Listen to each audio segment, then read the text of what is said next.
Oziach-SMTN.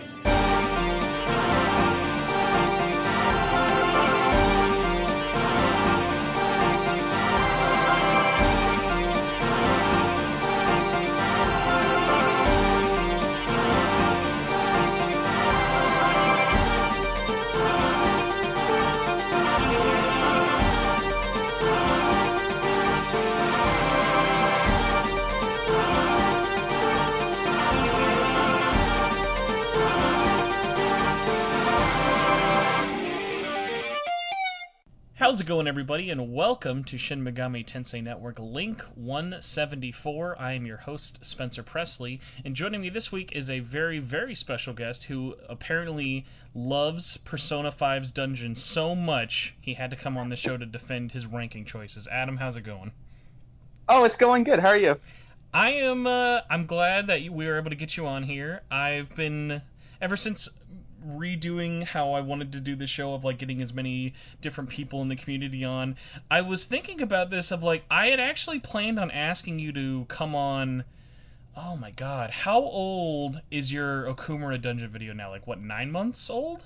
Oh, it's coming up on a year actually. Yeah, like I think I found that out. I think I found that video like November or like December of 2019, and had planned on asking you.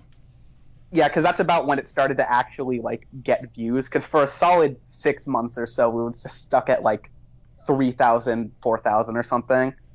My favorite are when I like find a video I do and it's like, oh cool, it's gonna just like die at like less than 100 views, and then like a month will go by and be like, where did 1,000 of you come from? Yeah. But that's good old fun YouTube for you. But either way, if people don't know you or your channel, if you want to give the little Twitter-sized pitch of yourself. I am Adam, otherwise known as Ozzy or Oziach or Oziach or however you want to pronounce it. Doesn't really matter. And currently I make mainly Persona 5 and Persona 5 Royal videos, but I'm planning to broaden out to other Persona stuff, SMT, anime, whatever. But yeah, that's me. So, in case anyone here hasn't really checked out really what you do or the type of videos you do, what got you interested in wanting to make videos specifically about Persona 5? Well, I guess for making videos in general, I used to run a blog where it was kind of a mix of like, I guess just like a daily journal type thing mixed with different like rants and analysis of different stuff. So I was running that on Wattpad of all things for like 3 years every day. Was this like a solo thing or like a team site? This was me. So it was on Wattpad, which is a devil of a website. I'm relating to you so hard right now because I remember when I graduated high school back in like 2012, I was like, all right, I need a place that I can just write to show that I can write. And so I made a blog spot, and it was basically half diary, half news and reviews. And it's still up there, but it's just one of those things like, man, I forget all about that. But yeah, that's Okay, I relate to you on a spiritual level there then. Yeah, all these websites no one is ever going to remember from. They're still around, but just like no one uses them anymore. Mm-hmm. Yeah, but so while I was running that, that's when I ended up getting Persona 5, which, if you want to call it my origin story for getting into Persona, it's the most anticlimactic, hilariously strange thing ever. Because I feel like I had one of the most blind runs of Persona I've ever heard of, where my 16th birthday was coming up in 2017, and I had literally no clue what I wanted to do at all. And I was like, I guess I can get a game for myself. All right, let's look up highest rated PS4 games. Oh, look, Persona. Okay, I'm going to GameStop, turned on the game, didn't even look at the box art. Actually, they were like, oh, we have a steelbook, by the way, if you want it. And I was like, okay. I played the game, fell in love. It was great. I mean, at least you get the steelbook. That was going to be my follow-up question. So I'm glad you got that was a pure stroke of luck.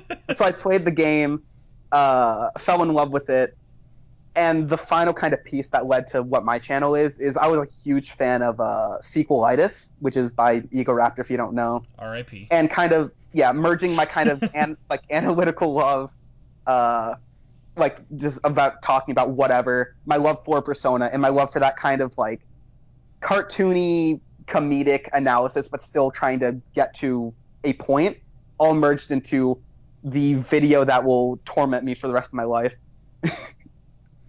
Yeah, so I guess it's safe to say your Okumura video is probably like your first like big hit with it for it. After you saw like all the numbers like rising and the attention from that, what was your first sort of like takeaway of like, okay, I want to do something different, but like how did you decide like what you want to do for your next thing and like what motivated you after that?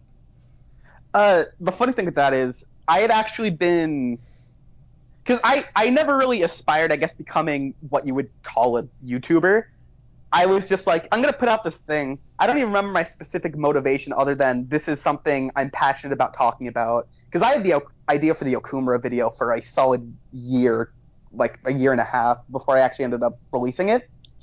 But so between the time of it actually getting traction and me making it, I was just kind of like brainstorming. And I was talking to Seniorish, who regularly appears in my videos. And I was like, a lot of people make tier list videos for different characters and whatnot, which can usually be funny because tier lists are huge on YouTube.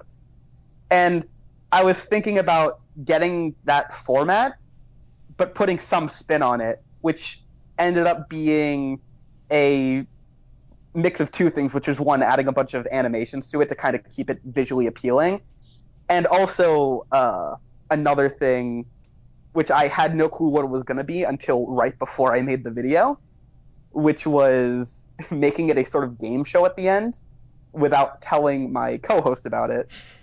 So it basically was just me being like, what's the weirdest kind of fun, goofy thing I can do to put a twist on the usual type of video? And that was spawned from whatever the heck my mind was doing. Okay, so after you played P5 all the way, did you feel motivated to kind of want to check out other games in a particular order? Like, or do you have anything like on your pile of shame that you want to get to but haven't yet? That pile is huge. Because I played P5, I finished it in July of 2017. I loved it, knew nothing about SMT or Persona. I think at most I had briefly heard about Persona 4 before, like a couple years ago. Like a couple years before that.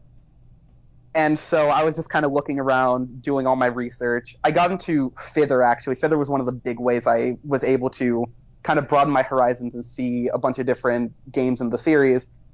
And I'm trying to remember what the next game I played after, like I actually played after P5 was. I think it was Strange Journey. So I'm assuming at that point, would it have been OG Strange Journey or Strange Journey Redux? Yeah. Okay. So it was because I have had no money for eternity. I just managed emulating it on my phone and sneaking play sessions between every class period I had.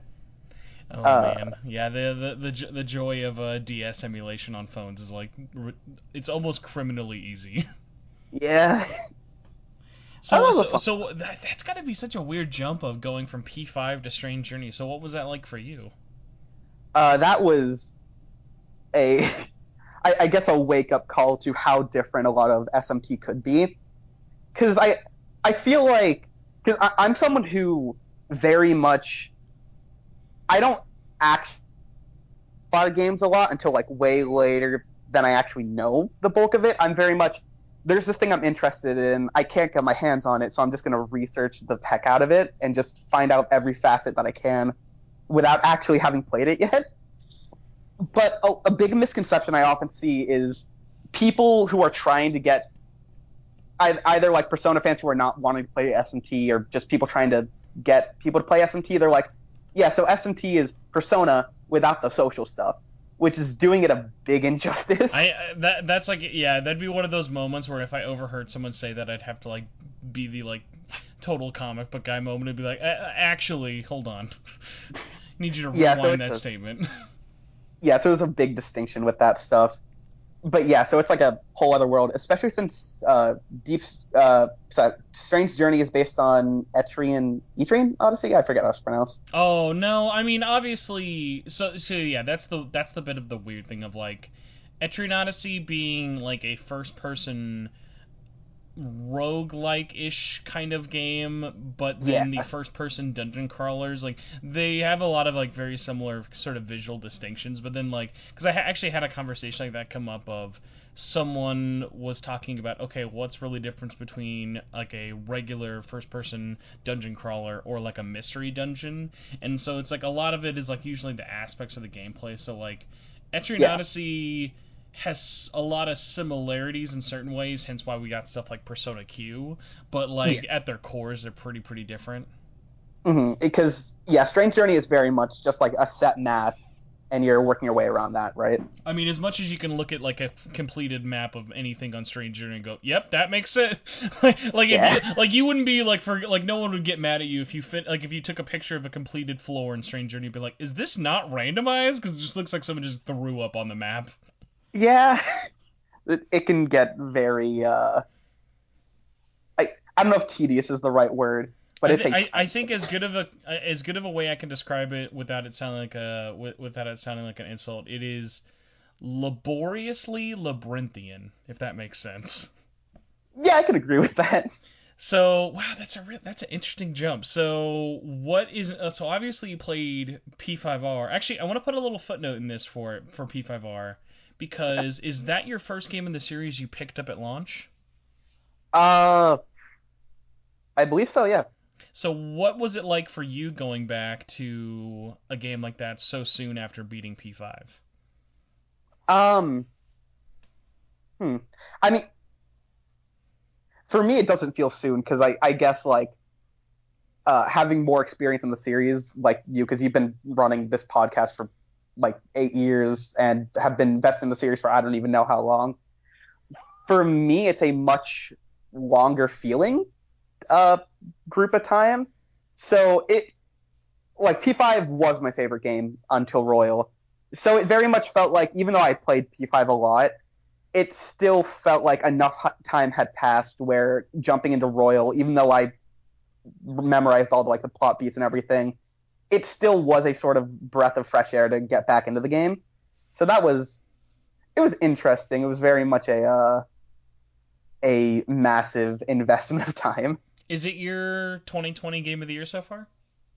Yeah, I still need to. I'm playing through Xenoblade Chronicles right now, which has been super fun so far. See, it's so a couple of funny things that you kind of mentioned is even though I've like been running SMT for so long, I didn't beat Persona 5 Vanilla until the month that Royal came out. I beat it right Huh. before starting my playthrough.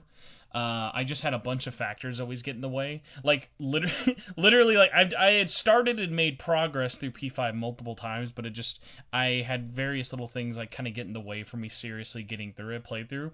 So like before I had played P5, I had played P5 Dancing all the way. I had even imported and beaten Scramble before beating Vanilla, and then I finally Huh. beat Vanilla, and then immediately rolled into Royal. Okay. That sounds like a bit of an overwhelming transition. What's kind of funny though is, and I've had a few people mention this because I mentioned this in my review as well of how I played them back to back because I deliberately did that of like I wanted to play them because like yes it's easy to kind of remember those story beats but it's not really fair to expect most players let alone reviewers to be like this is different from this like because like 3 years is not an inconsequential amount of time so like there are like those little like tinier details of stuff of like helped me like really be like okay here's what's really new as opposed to here's a lot of the stuff on the surface level. So Yeah. I appreciated that, and I actually surprisingly never really hit burnout while playing either Hmm. one. Like once I rolled credits, I was very excited just to get into it and really compare. And then by the time I rolled credits on Royal, I had two big takeaways of one, holy shit, that's a way better ending than the original, and two, I was really glad that I did it in this order because I feel going back into my second point I want to talk about of like the time difference and how soon or how far it felt a great example now that Xenoblade Chronicles is out is this. Look at all of Twitter who are talking about Xenoblade specifically. There's a whole lot of other stuff on Twitter right now.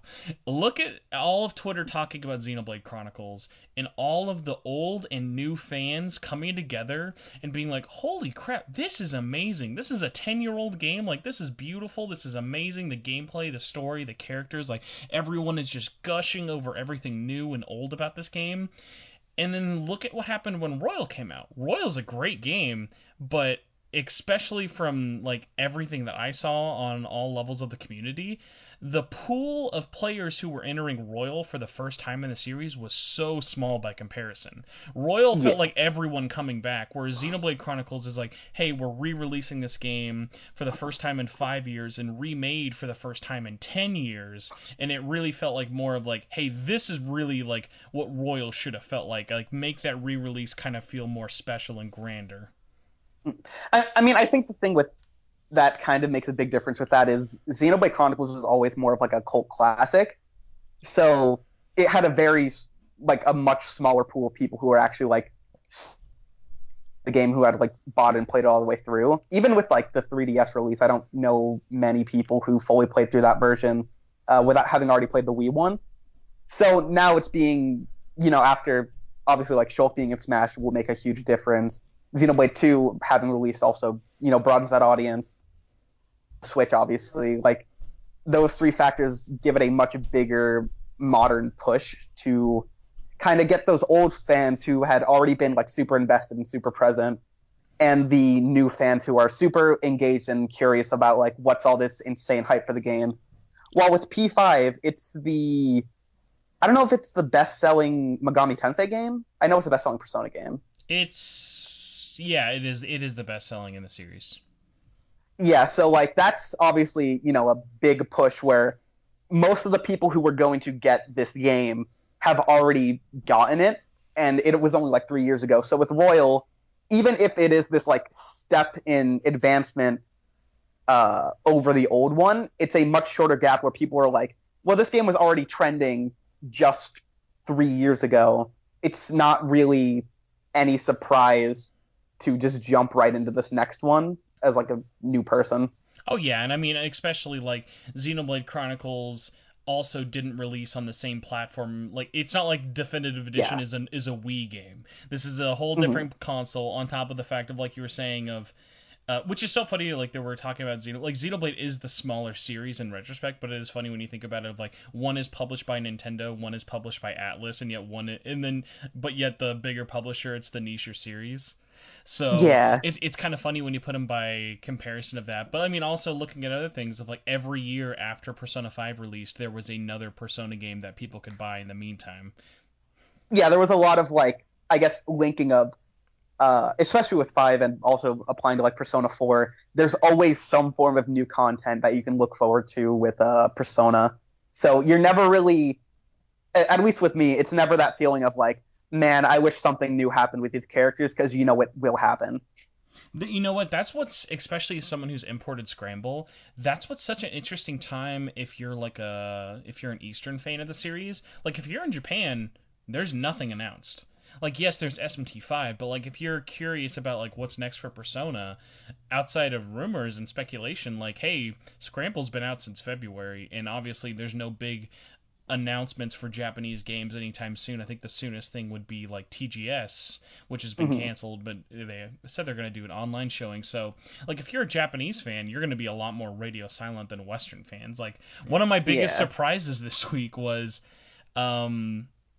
what started originally as like a really dumb police joke on Twitter of like I was looking through some of my Scramble gifs and I was like, I could make like a dumb like police joke, I guess, with one of these. And then I thought about it and I was like, you know what? I don't need to like throw that into like the void of like Twitter or whatever. So like I was like, let's at least try and put like some positive news. It's a new month. I know everything's kind of crappy for just about everybody in the world. So I wanted to remind everybody, because I think a lot of people had forgotten, and judging by the response, it feels like 90% of people had forgotten that Scramble is getting announced this month officially. And it was so funny. There was like two big takeaways from that. One way more people were excited about that than I would have really thought for a game that's already been out in Japan, which is good because Yeah. like I personally love Scramble more than Royal even after the end of the day. Huh. Which is not a detriment to Royal. It shows like how grand of a game I really thought Scramble was. But what's so funny is my other big takeaways were two, like I guess like two kind of split up things. One, I found it so hilarious how so many people wanted to ask me for a source, and I did my best to answer just about everybody. But I got to the point of like, can any of you scroll down who want to know? Like I've answered this question I feel 17 times. Oh, I guess kind of a side note. I have had things where it's like, I'll say something and people will ask for a source and I'll say it, and but it starts trending, and other people, like, I'll go to other people. I'm like, yeah, you can look at my other thoughts. Of like, wow, avoiding the answer. Clearly, you don't know what you're talking about. I'm like, it's right there.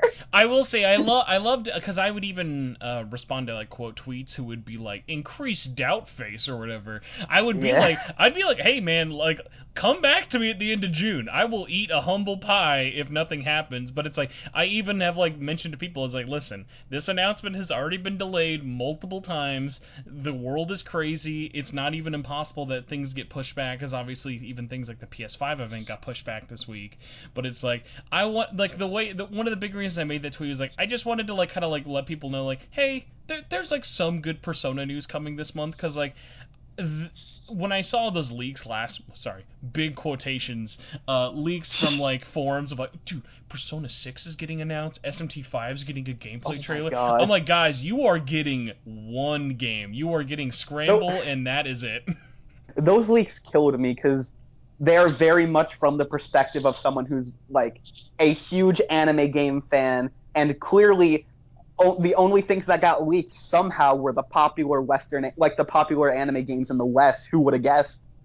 Yeah, and like so like little things like that of like there's no benefit to me getting everyone's hope up for this game that we already know is in production. And what's really funny is, especially if you've put your ear to the ground in other ways that I won't call out just because it'd be at a detriment to other people's jobs, it's like I've had moments of people who I will contact on Twitter and be like, hey, you like just basically publicly put out there that you're like working on Scramble today and Scramble's not announced yet, and then they'll like delete it. And my favorite was one of the ones I got was like someone had messaged me back and was like, I don't know what you're talking about. I'm like, I took a screenshot of this. Like, you're lucky I DM'd you this. I wasn't publicly calling you out. I'm like, you had in your public bio for 3 months you're working on Scramble. Like, yeah, at that point you don't really need to play stupid. But I mean, I get it. It's just one of those things, especially with like non-disclosure agreements and everything. But it's just one of those funny moments of like, no matter how hyped that announcement's going to be for Scramble, and I've told people this like for the last couple of weeks, no one. Okay, well, I guess actually considering how surprised people were just on my tweet alone, people will be surprised, but people in the know like us, like, we're not going to be like, holy shit, did you see that trailer? Because like, it's a game that's been out for almost like 5 months now at this point, so like that like appeal and kind of luster is going to be gone by just like a simple announcement, which is what I'm really worried all they're gonna do is just show a trailer and expect everyone to like throw their money at them. Yeah, I guess kind of a side note with that. That is one interesting thing I've seen a lot where, especially like Royal had gotten announced way earlier in Japan than it did for the West. And there was like a bunch of trailers showing tons of different stuff and tons of different spoilers. And then once Atlas West started advertising the game and showing like a couple like snippets, there were people in the comments like, oh, I wonder what's going to happen, like speculating all these things that the trailers would outright contradict. And like there would be people who were like, wow, are you stupid? Have you not seen this? And I'm like, well, one, not everyone's trying to spoil themselves with all the Japanese like pre-announcements. But also, not everyone even knows that those announcements have happened, because there's a different level of investment for like people outside of, I guess, the core fan base. Like, if you're a Western fan, let me tell you right now, there's a reason this podcast exists to talk about news, because covering the Japanese news cycle of a Persona game, especially just Atlas games in general, it can be mentally draining and not fun. Like outside of few moments of like hype and speculation, a lot of it is like, here, we're gonna put a new trailer out every 3 days, and it's like, that's cool, but like, oh my god, I need to breathe. Yeah, so like that's kind of like the weird one of like, unfortunately, whereas like Atlas Japan, some could almost say they over promote their games. I've always been on the side of like, I feel like Atlas US is just really bad at like, they always undersell their games. Like a great example is, you were kind of mentioning how it took a couple of months for Royal to get announced. Like do you know that Royal was actually announced prior to E3 last year? Yeah, it got like, I forget what it was. It was basically like a PNG or something where it was like Yeah, it was like Persona 5 Royal coming to the West yeah, they sometime. basically took the announcement trailer, took out a ton of gameplay, and then just basically cut out and then they were like, coming next year, and that was it. Until E3, they had some swag they decided to give away, and they didn't do anything until that Wear the Mask event in December. So it was like, okay, well, why are you going to announce this game not to talk about it for like 6 more months? Yeah, it's a little odd. Like, I respect Atlas West for a lot of stuff they do and a lot of like bonus stuff they do, but there's always like a double-edged blade to it. Like, it was really cool when they did the what was it, the free PS4 themes. Like, that was really cool. The way they distributed them was very poor. Yeah, you've noticed their official channel has never once advertised those themes because it's such a disaster.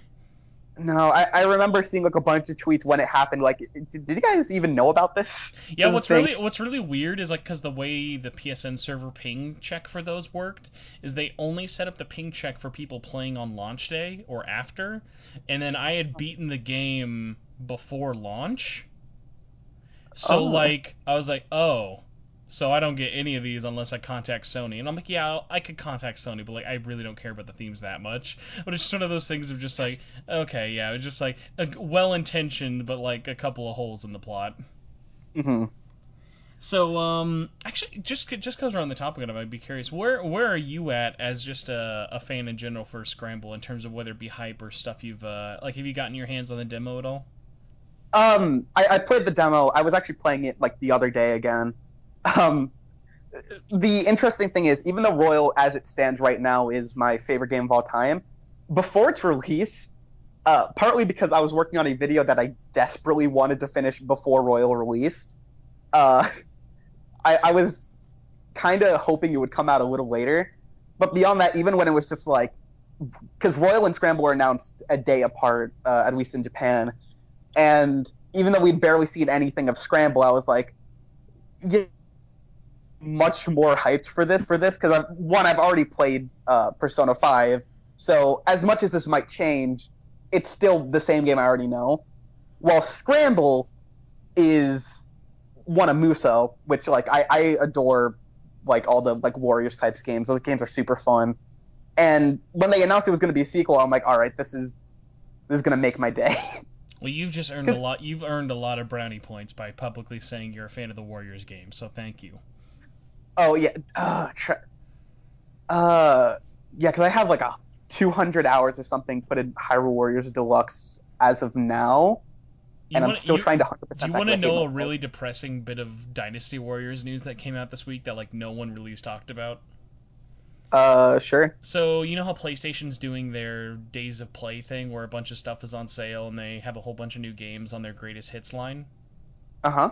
So one of the games that got introduced as their greatest hits line, and you can now buy for $10, I mean it's been cheaper before, is, and this also means depressingly it's sold over 1 million units, is Dynasty Warriors 9, a game made by the guys who made Scramble, which is like really funny because like, and I was talking about this with Shane from Warriors Dojo, who we were talking about Scramble when it came out.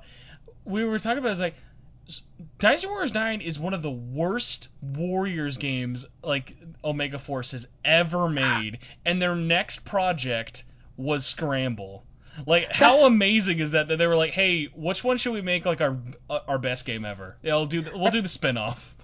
That's the thing, because I haven't played 9 yet, I don't plan to. No, don't. Even with all the patches, even them adding in co-op, like they've never done enough to, I think, like really justify for it. Like I remember like depressingly like on launch day, I had my copy pre-ordered at GameStop. I was like, let's go. I'm hyped to play this with my girlfriend because like she really loves the games as well. And so I find out on launch day, like all the reviews are coming out. This looks like hot garbage. And then the nail in the coffin was at launch there was no 2-player co-op. And I'm like, that's okay, so I'm gonna go to GameStop, pick up my Steelbook because there was the pre-order bonus for Dynasty Warriors 9, and then just return my game and get all my money back. I was like, I don't want to spend $60 on this, but I'll keep the Steelbook for free. Yeah, that works. Yeah, but so like even just the demo for Scramble, compared to that especially, like Scramble is one of the best Warriors games I've ever played. Like it. Even with just the few things the demo offers, it has such like great movement and action, and I'm extremely excited to play that whenever it releases. Yeah, the best part about it, and what always gets me most excited talking about Scramble to people, is I think if you see that game, especially as someone who's not traditionally a fan, whether you love or don't really care about those Warrior games, playing the demo can really be like a game changer for people who've just seen the trailers, just because getting your hands on it, like it just feels a lot better than it should in terms of on paper the concept. And what's even more crazy is then when you get the full game, you realize, oh my god, the demo was like the tiniest sliver of this game. Like the game gets so much better and deeper with all of its systems past that demo point, because like one of the best like features of the game that you don't even get into is like you don't even swap characters. Like you're only playing as Joker in that demo, and like it is so like one of the best part about that combat flow is like actually swapping out your characters in the middle of gameplay.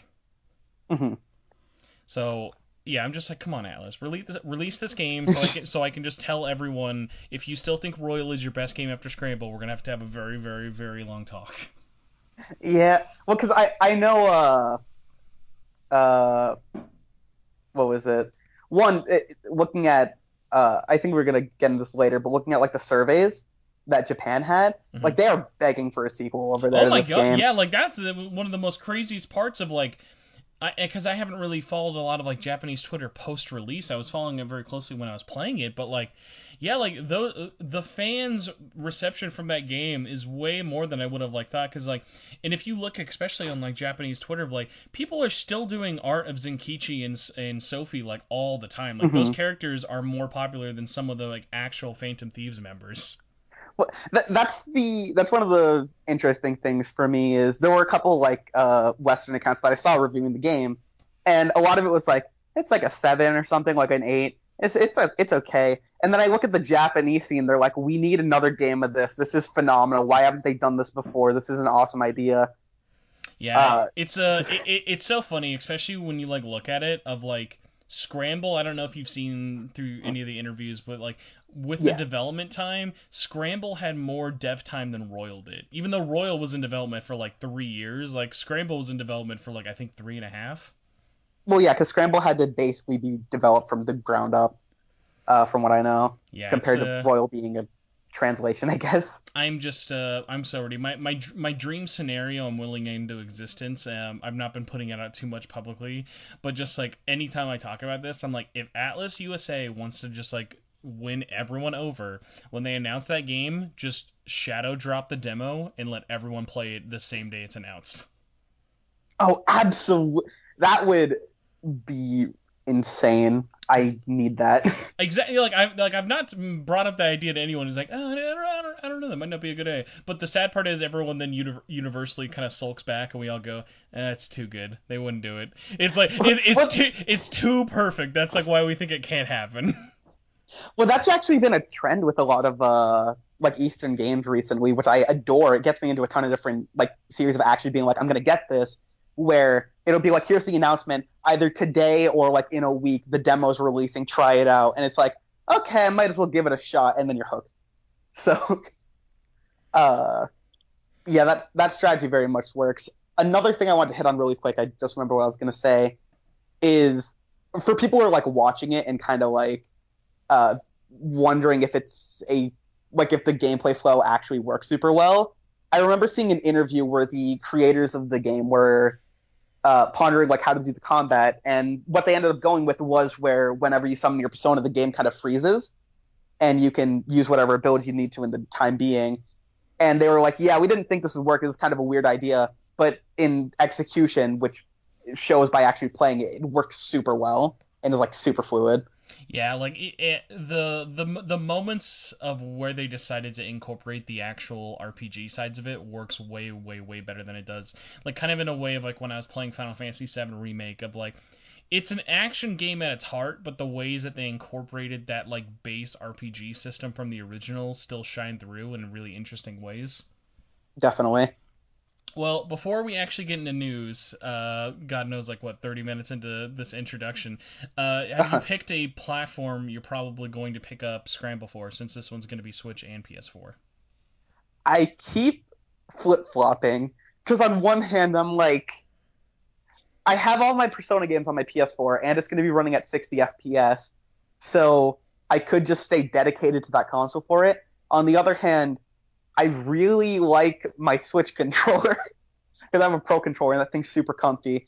And as much as I probably wouldn't, playing it on the go is pretty neat. So it's very much like a back and forth where some days I'm like, okay, I'm definitely getting it for this console, or I'm definitely getting it for the other. Have you decided? Sorry, not have you decided. Have you played the demo on both platforms or only one? I've only played it on Switch so far.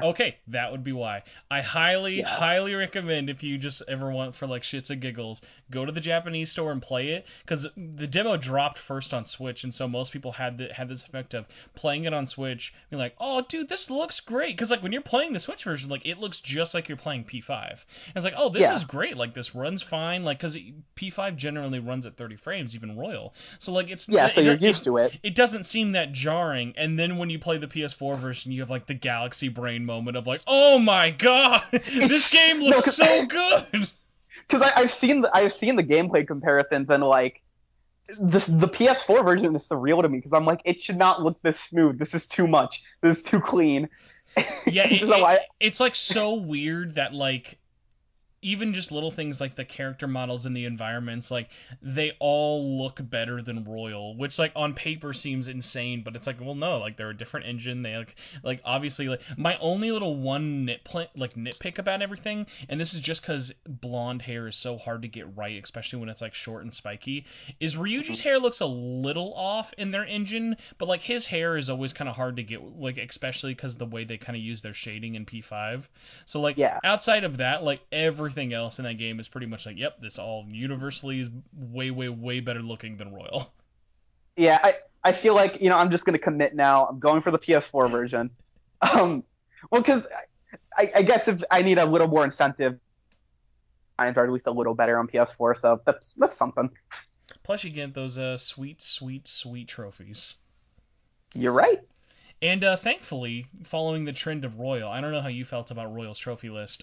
Scramble's trophy list is easy, but not in the way of like, oh, it's baby mode easy, but it's also not annoyingly hard like P4 and P5's trophy list of like, hey, you just gotta do everything, but it, like in like one playthrough, do everything. Mm-hmm. Yeah, you just kind of gotta put in a little effort, and it's not that bad.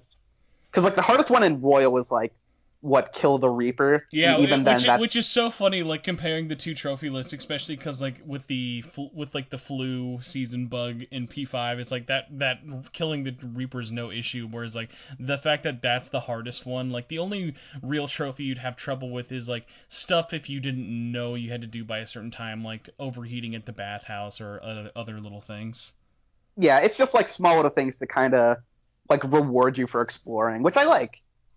It's less catch the golden carp or whatever. Mm-hmm. Yeah, and like nice little things, especially about the Royals trophy list. Like while people complain about its like easiness for it, if you do everything in that trophy list, you're pretty much going to experience almost everything new in Royal.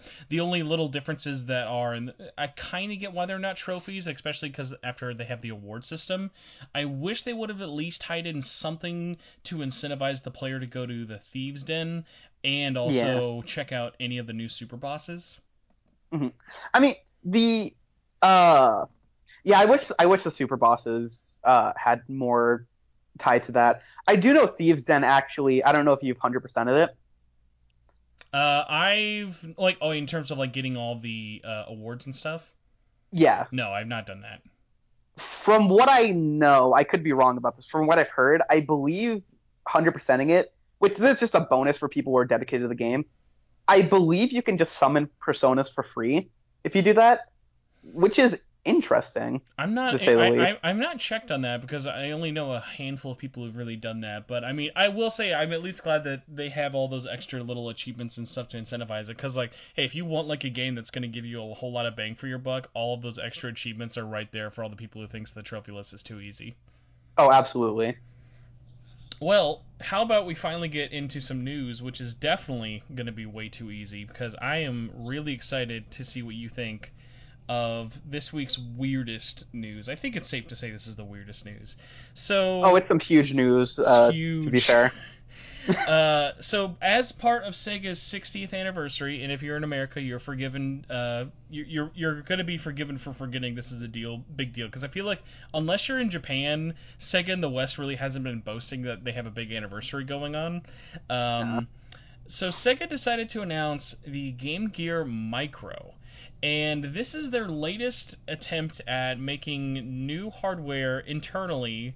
So, for all that we know, this is very similar to what they did with the Master System and Genesis Mini last year.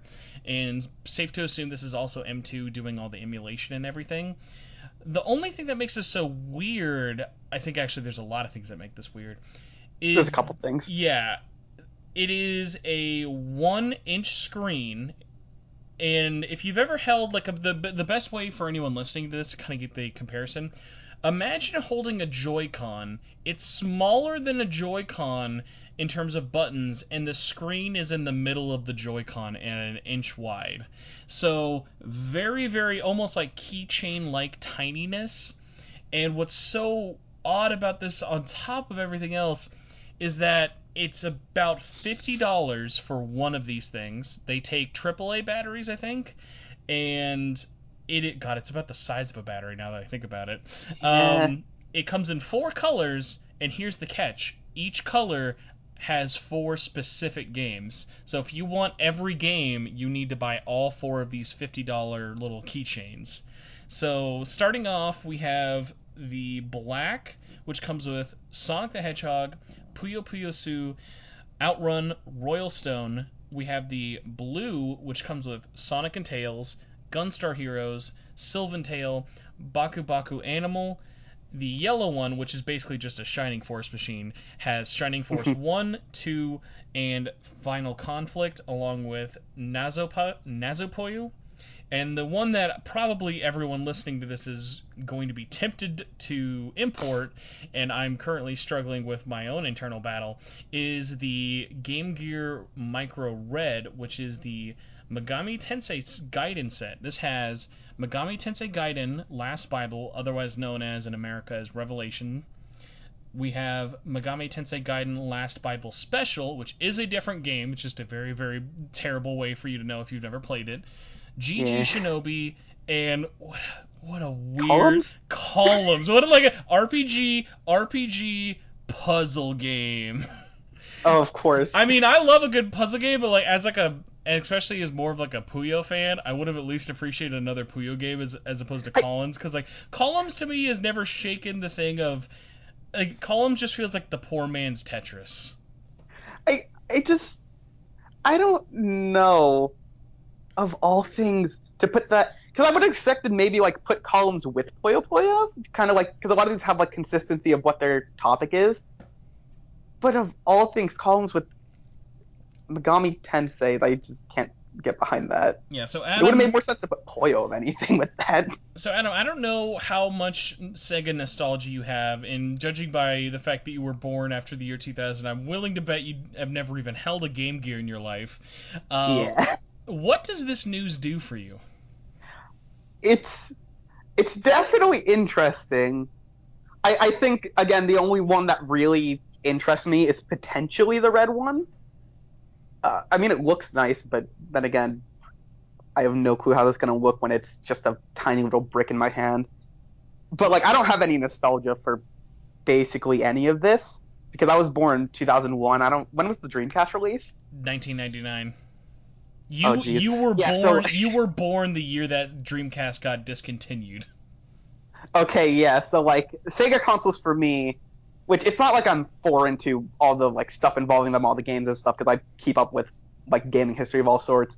But that's the thing; it is gaming history to me, so it's not something in my like relevant life. So this is weird for me. Like I was born in '93. I've used a Game Gear. I've never owned one. I've never really honestly felt the need or even nostalgia to own one, even as a Sega fan. But this to me seems like almost the antithesis of what those mini consoles were for. Whereas like I look at stuff like the game with like the NES Mini or the PlayStation Classic, and even to like a more similar extent the Genesis Mini, of like, okay, these are taking outdated hardware, putting it into a convenient package. You can hook it up to your TV, play with everyone. It's like a way to like almost have your nostalgia fix, but in an affordable capacity.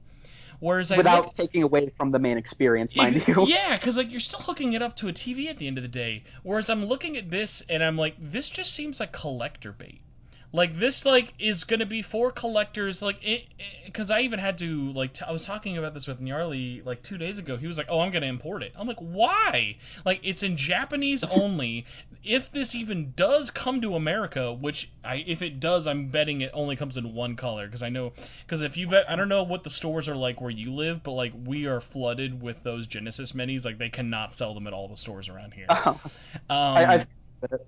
Yeah, so it's like I'm highly even sus of the fact that it would even come here. And if you think anyone at Sega in the West is gonna go, guys, we need to translate these last Bible games for fucking America. I'm like, my ass, we can't even get them to republish SMT1 on iPhone, let alone get them to translate anything. So even what should be exciting of like, oh cool, they're making a new port of these like really obscure SMT games, just kind of hits me with like you're not buying these to play them. Like no one's going to experience Megami Tensei, like no one's going to be experiencing Last Bible for the first time on the micro. But I think a testament to how practical these are is the fact that when I saw this announcement, I genuinely thought it was a parody until someone showed me the actual news article. Because I'm like, oh yeah, I get the joke here. Like, you know, there's all the nostalgia baiting and like the mini consoles. Let's get an already like not the smallest portable console, but like, you know, a portable console nonetheless, and just kind of shrink it down. That'll be funny. And then they followed up on that with actual news. I'm like, oh no, why would Yeah. you do? But plus, it's like the Game Gear is such an odd system of like it got a lot of support in the '90s, but like I think it's hard for like the pool of people who would be nostalgia for those games outside of stuff like Sonic and maybe like Outrun is very very very tiny. Like I can't even think of any real RPGs that really came out in the Game Gear on the West. So like Because the Game Gear was like the 1990s equivalent to the Vita. no, that's an insult to the Vita. Because at least like people 30 years from now will be like, oh, dude, look at all these great games on the Vita. Whereas like every game that's good on the Game Gear, I would rather play somewhere else. Like I'd rather play the Game Boy Color port of Last Bible than the Game Gear port. That's fair. So like little things like that. Like I'm not gonna be looking at like 30 years from now and be like, oh, dude, I can't imagine playing Persona 4 Golden on like my Vita Mini. It's like no, I'll just use my Vita. Whereas like no one's like no like there's like a great example would be like even this of like there are Game Gear collectors out there, but it's not like the way you see people collect things like whether it be Super Nintendo or even N64 cards.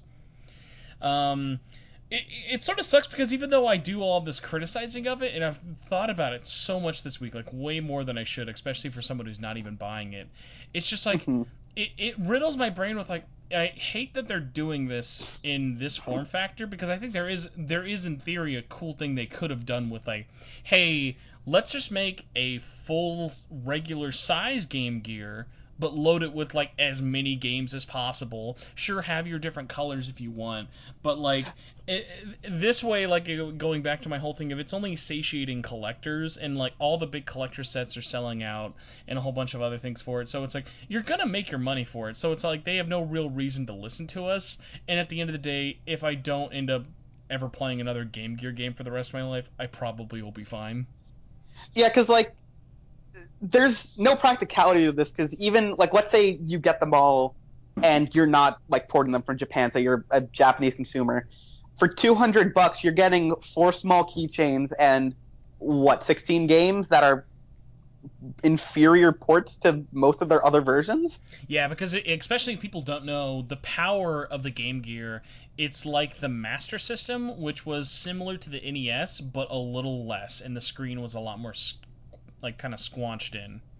Yeah.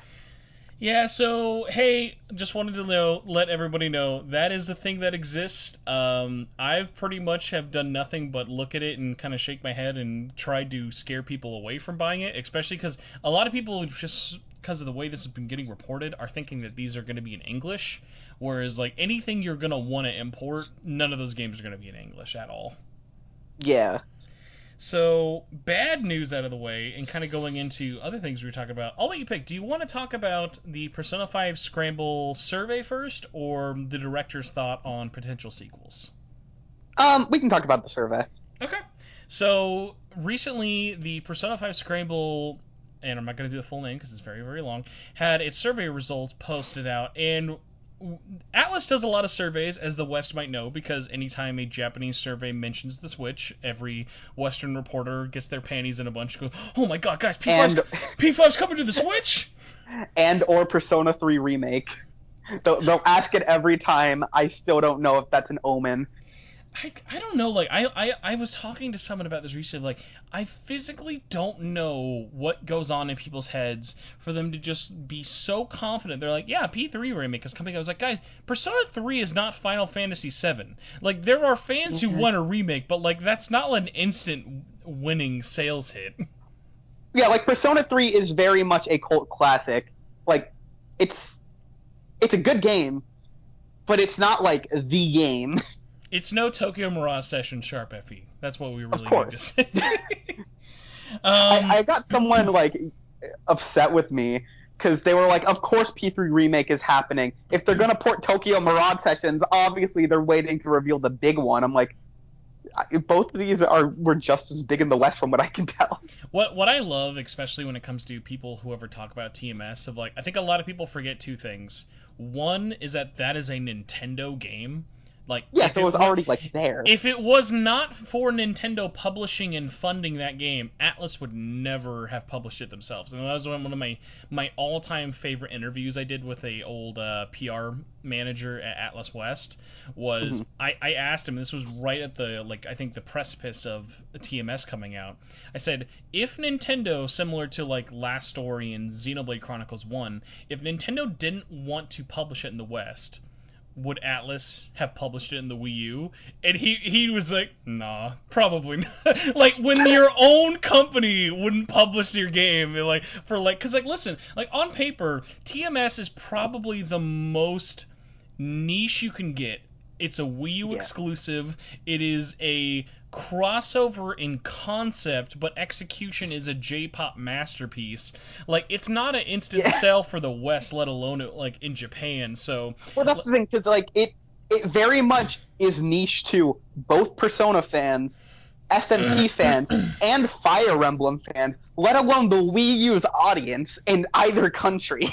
Yeah, like, really, so, we should bless our stars we even got the special edition in America. Like, that's what exactly. That was, like, one of, like, my all-time favorite moments of, like, when that game came out, I was like, listen, even if I don't love this game, which, like, I ended up loving it, but before it came out, I was like, this is just one, like, sometimes, especially as, like, a fan of, like, niche franchises, you have to look at these releases and just go, I have to support you. This is too weird not to support. Sometimes you just gotta dive in there and just give all your love. Which, like, I appreciate. Like, I've done that with series that, like, I dived in just because, like, hey, I want to support this, and ended up, like, finding a lot of franchises I really, really loved without knowing that I was going to be into them. Like, a ton of games on Vita, like, I just bought because I was like, hey, this looks relatively interesting, and not a lot of physical games are coming out at the time, especially now that we're in, like, the twilight years of the system, of, like, when these games come out for it, I'll just dive head in, because, like, hey, as a collector, I want to try them, and I've not ever had one where I bought it was like, oh, this was hot garbage. Just like, wow, what a weird piece of history this is. Yeah. Vita's such an interesting system. So for the survey, this is a little under 3,000 people in total for primarily Japan were polled.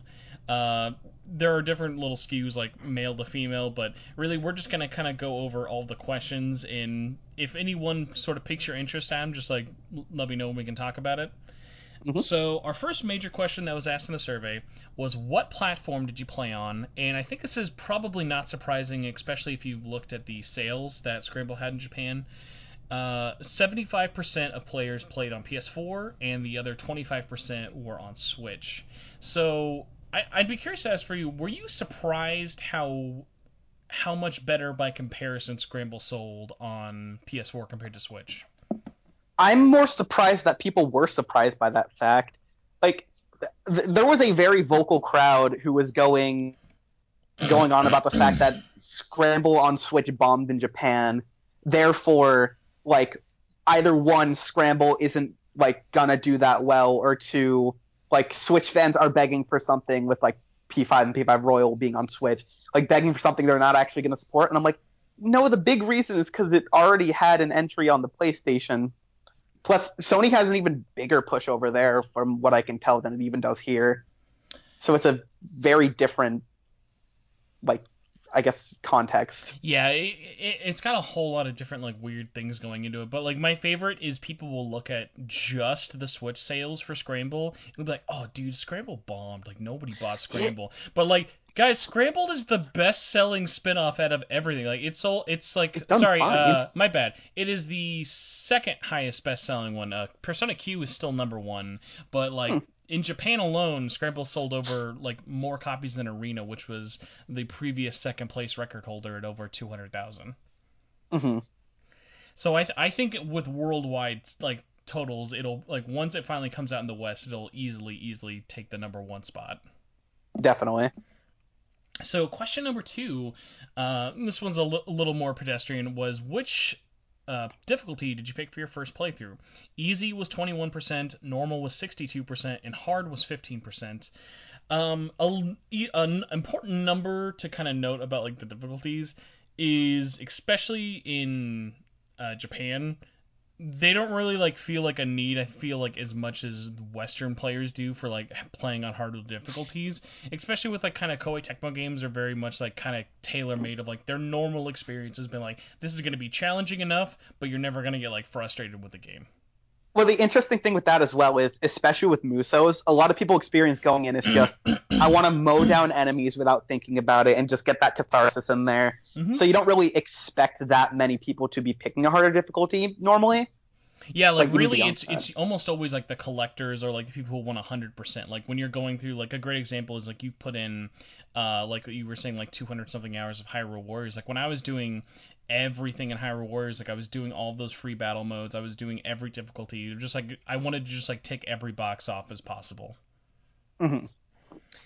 So question number three, how long did it take you to finish the game? And I think this one might catch a lot of people by surprise because with it having the reputation of it not being a mainline game, people might have assumed that Scramble's short. So 37% at the number one spot took them 50 or more hours, which is lines up with me. My playthrough was, I think I clocked in at around 55 hours for my first playthrough. 32% was 40 to 49. 22% was 30 to 39, and 8% were clearly just skipping all of the cutscenes and said less than 30 hours. Oh, I guess a quick side note before we actually discuss that. I remember before Royal came, actually it was like 3 days or something after Royal released in Japan. There were some people on Twitter who were like, "Yeah, so I beat all of Royal. The plot wasn't that good, and it wasn't as lengthy of an experience. It didn't have that much content." And I'm like, "How fast were you speed running this game?" That's not possible. Yeah, I just skipped all the social elements. All I did was the dungeon. Yeah. So, how do you feel about the length? Like, has it surprised you at all about how long Scramble really is? I was honestly expecting it to be closer to like 30 or 40, which I guess is kind of around where some people got it down. Oh, dude, I know one person who did it who specifically was skipping cutscenes. It is a very long story mode. Yeah, which I'm fine with, because if the gameplay gets even better than what I played in the demo, I'm not complaining at all. but like it being around like like a half or like 2/3 of how most normal Atlas RPGs go, that's a pretty good investment, especially for what kind of game it is. So, question number 4, I'm not going to read off all of them just because I would be here all day, but I kind of want to pick this off with you of what's interesting. Of number 4 was, what games in the Persona series have you played before Scramble? And what I thought was so interesting were, obviously Persona 5 and Persona 5 Royal have almost 75% or more together, but outside of, let's see, the lowest one in the whole list here is Eternal Punishment, almost 20% have played at least one or more of all of these games. And like, it's kind of crazy because this is definitely feels to me like more of a Japanese thing. Like, I feel like if this poll list was revealed with like Western audiences, like, as sad as it is to say, or even as much of a meme as it is to say, you would see what is Revelations Persona? Yeah, like, you would see all those people who are like, I played P3, I played P4 Golden, and I played P5, and then maybe I played a couple of the spin-offs. Because like, even looking at Persona Q, both Persona Q games have over 30%, which is really amazing. Yeah. I don't know, because it's kind of like, I guess, the Dragon Quest situation where I hate to bring up Smash so much, but like Hero gets announced for Smash, and you have just a big crowd of people in the Western audience like, what the heck is that? When, in Japan, it's one of the best, like, selling, if not the best selling, like, franchises of all time. That was why that announcement tied right next to Banjo-Kazooie was so perfect. Exactly, because it services both communities someone perfectly. who the West wants and announce someone who the East wants, and everyone will be happy.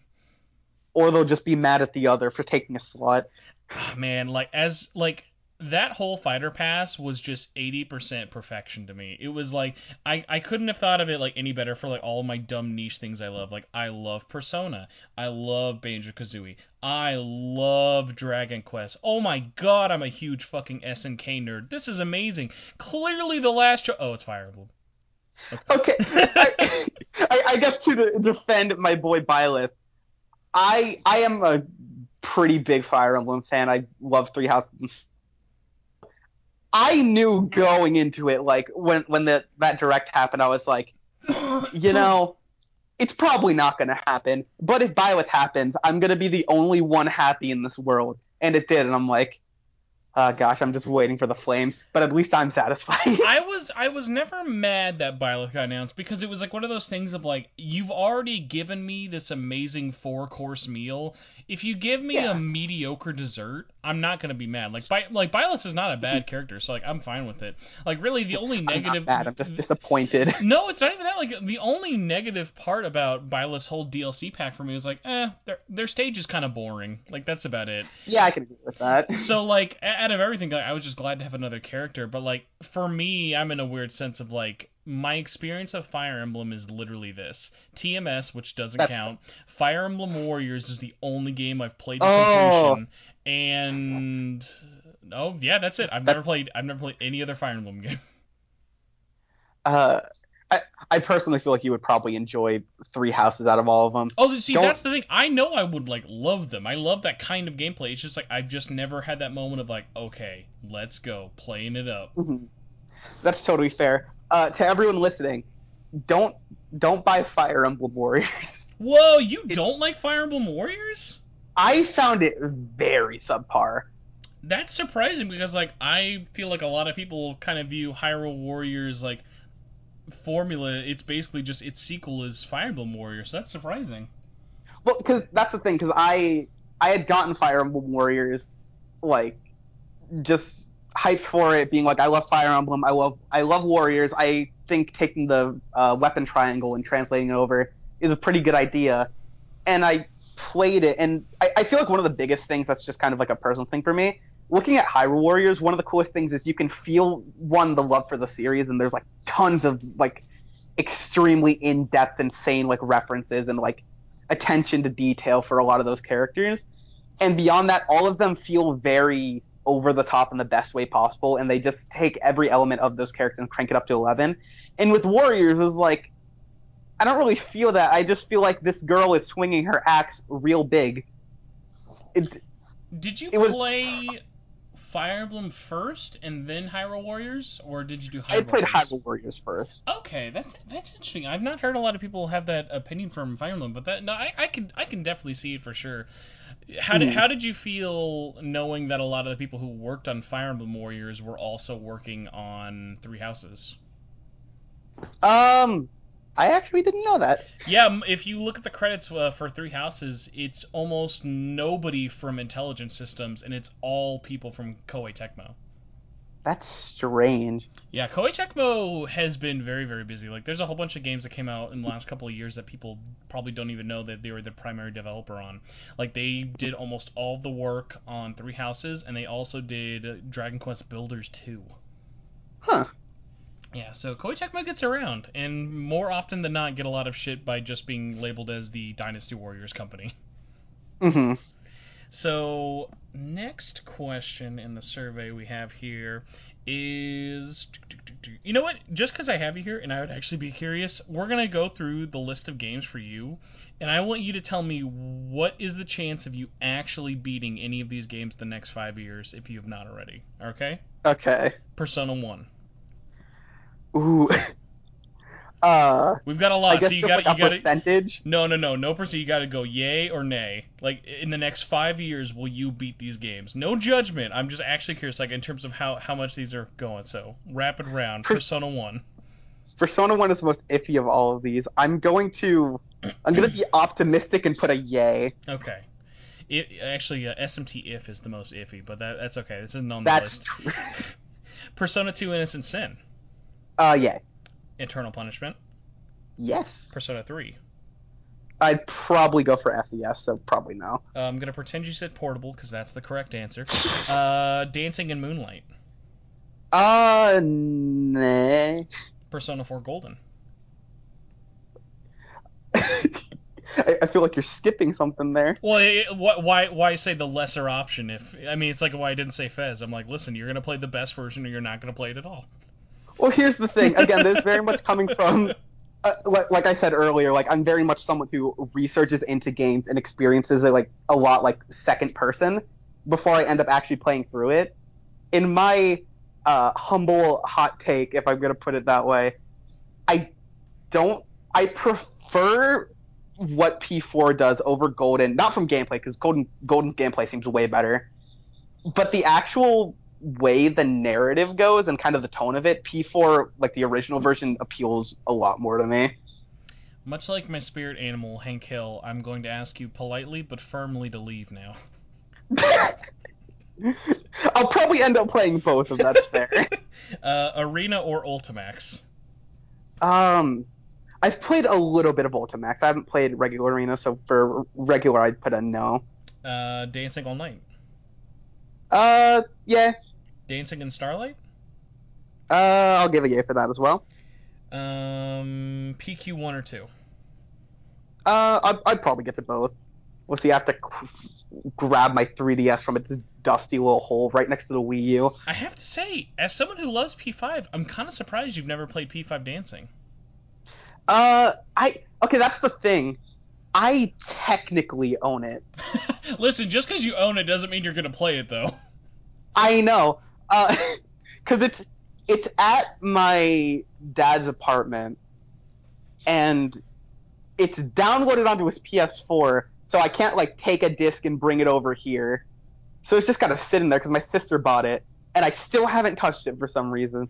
So just to, like, show you how not burnt out I was on P5, so I actually didn't tell you. So, like I told you, I played P5 immediately into Royal. The first thing I did after rolling credits on Royal was I played through all of the songs in P5 Dancing again, because I was like so nostalgic to like wanting to play through those games. Even though I had the platinum and I had everything unlocked, I just wanted to experience all of those songs with the context again, because like that's how much I enjoy those games. Yeah, I can understand that. My only thing with P5 Dancing is that it is very much a shame when they decided to release it.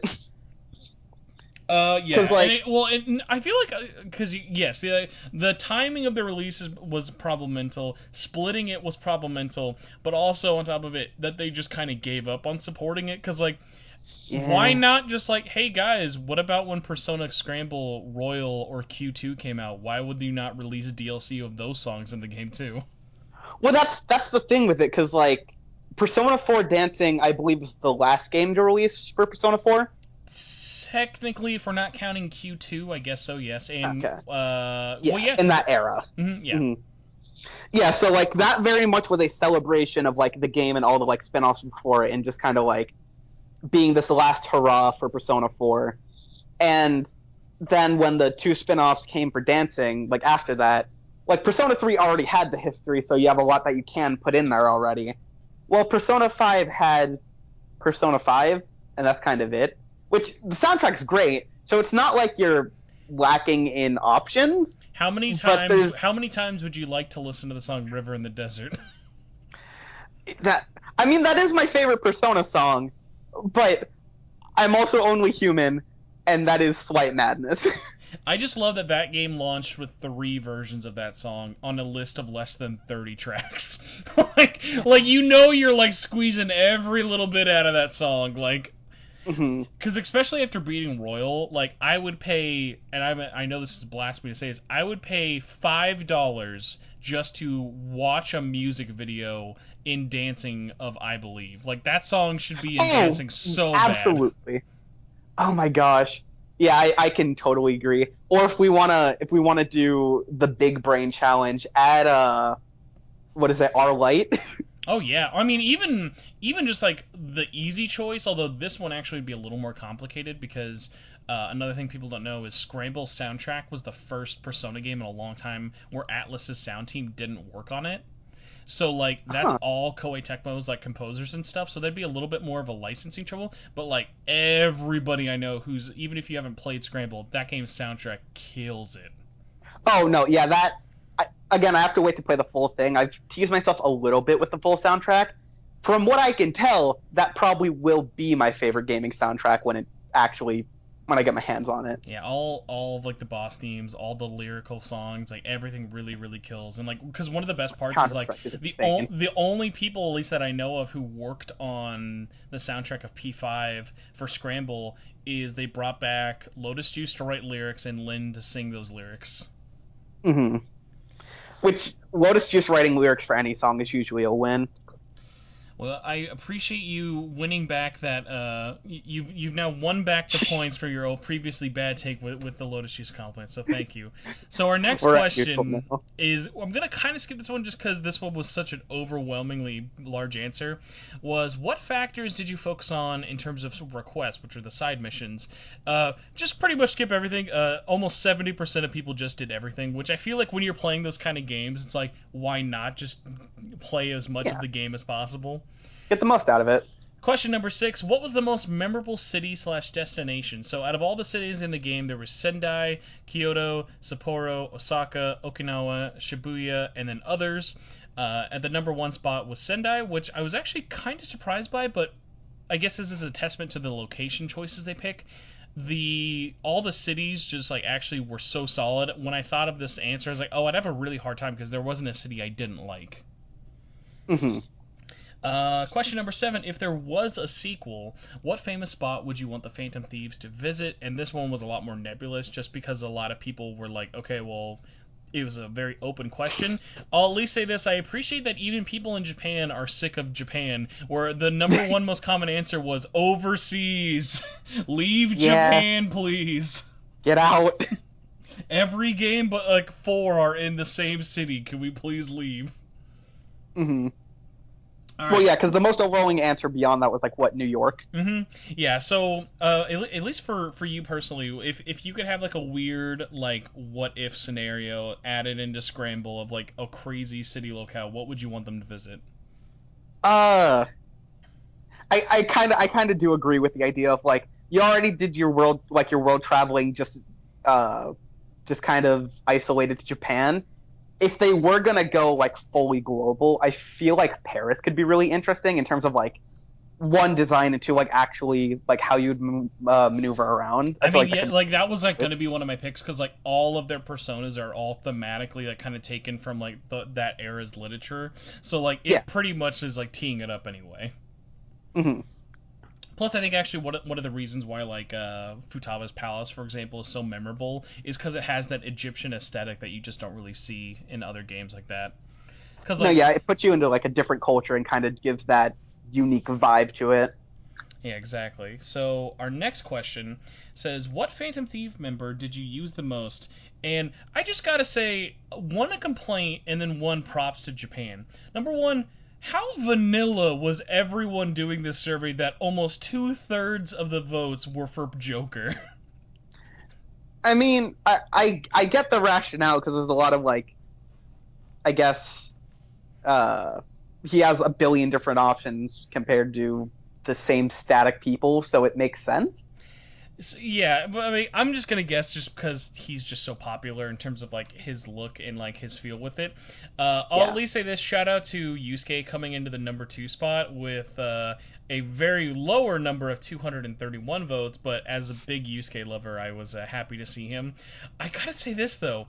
If you're Ryuji, Morgana, or An, how bad is it that the 2 new characters ranked higher by almost 3 times the amount of votes? I mean, to be fair, like from the little gameplay snippets I've seen, Zenkichi seems extremely fun to play. And he's like the first one where I was easily number 1 for me. Yeah, he's like you're just playing like a Bloodborne leather daddy. Like he's just like the coolest. I was about to say because I saw him, I'm like, oh, he's got a broadsword. Okay, I'm in. I'm done. It's him.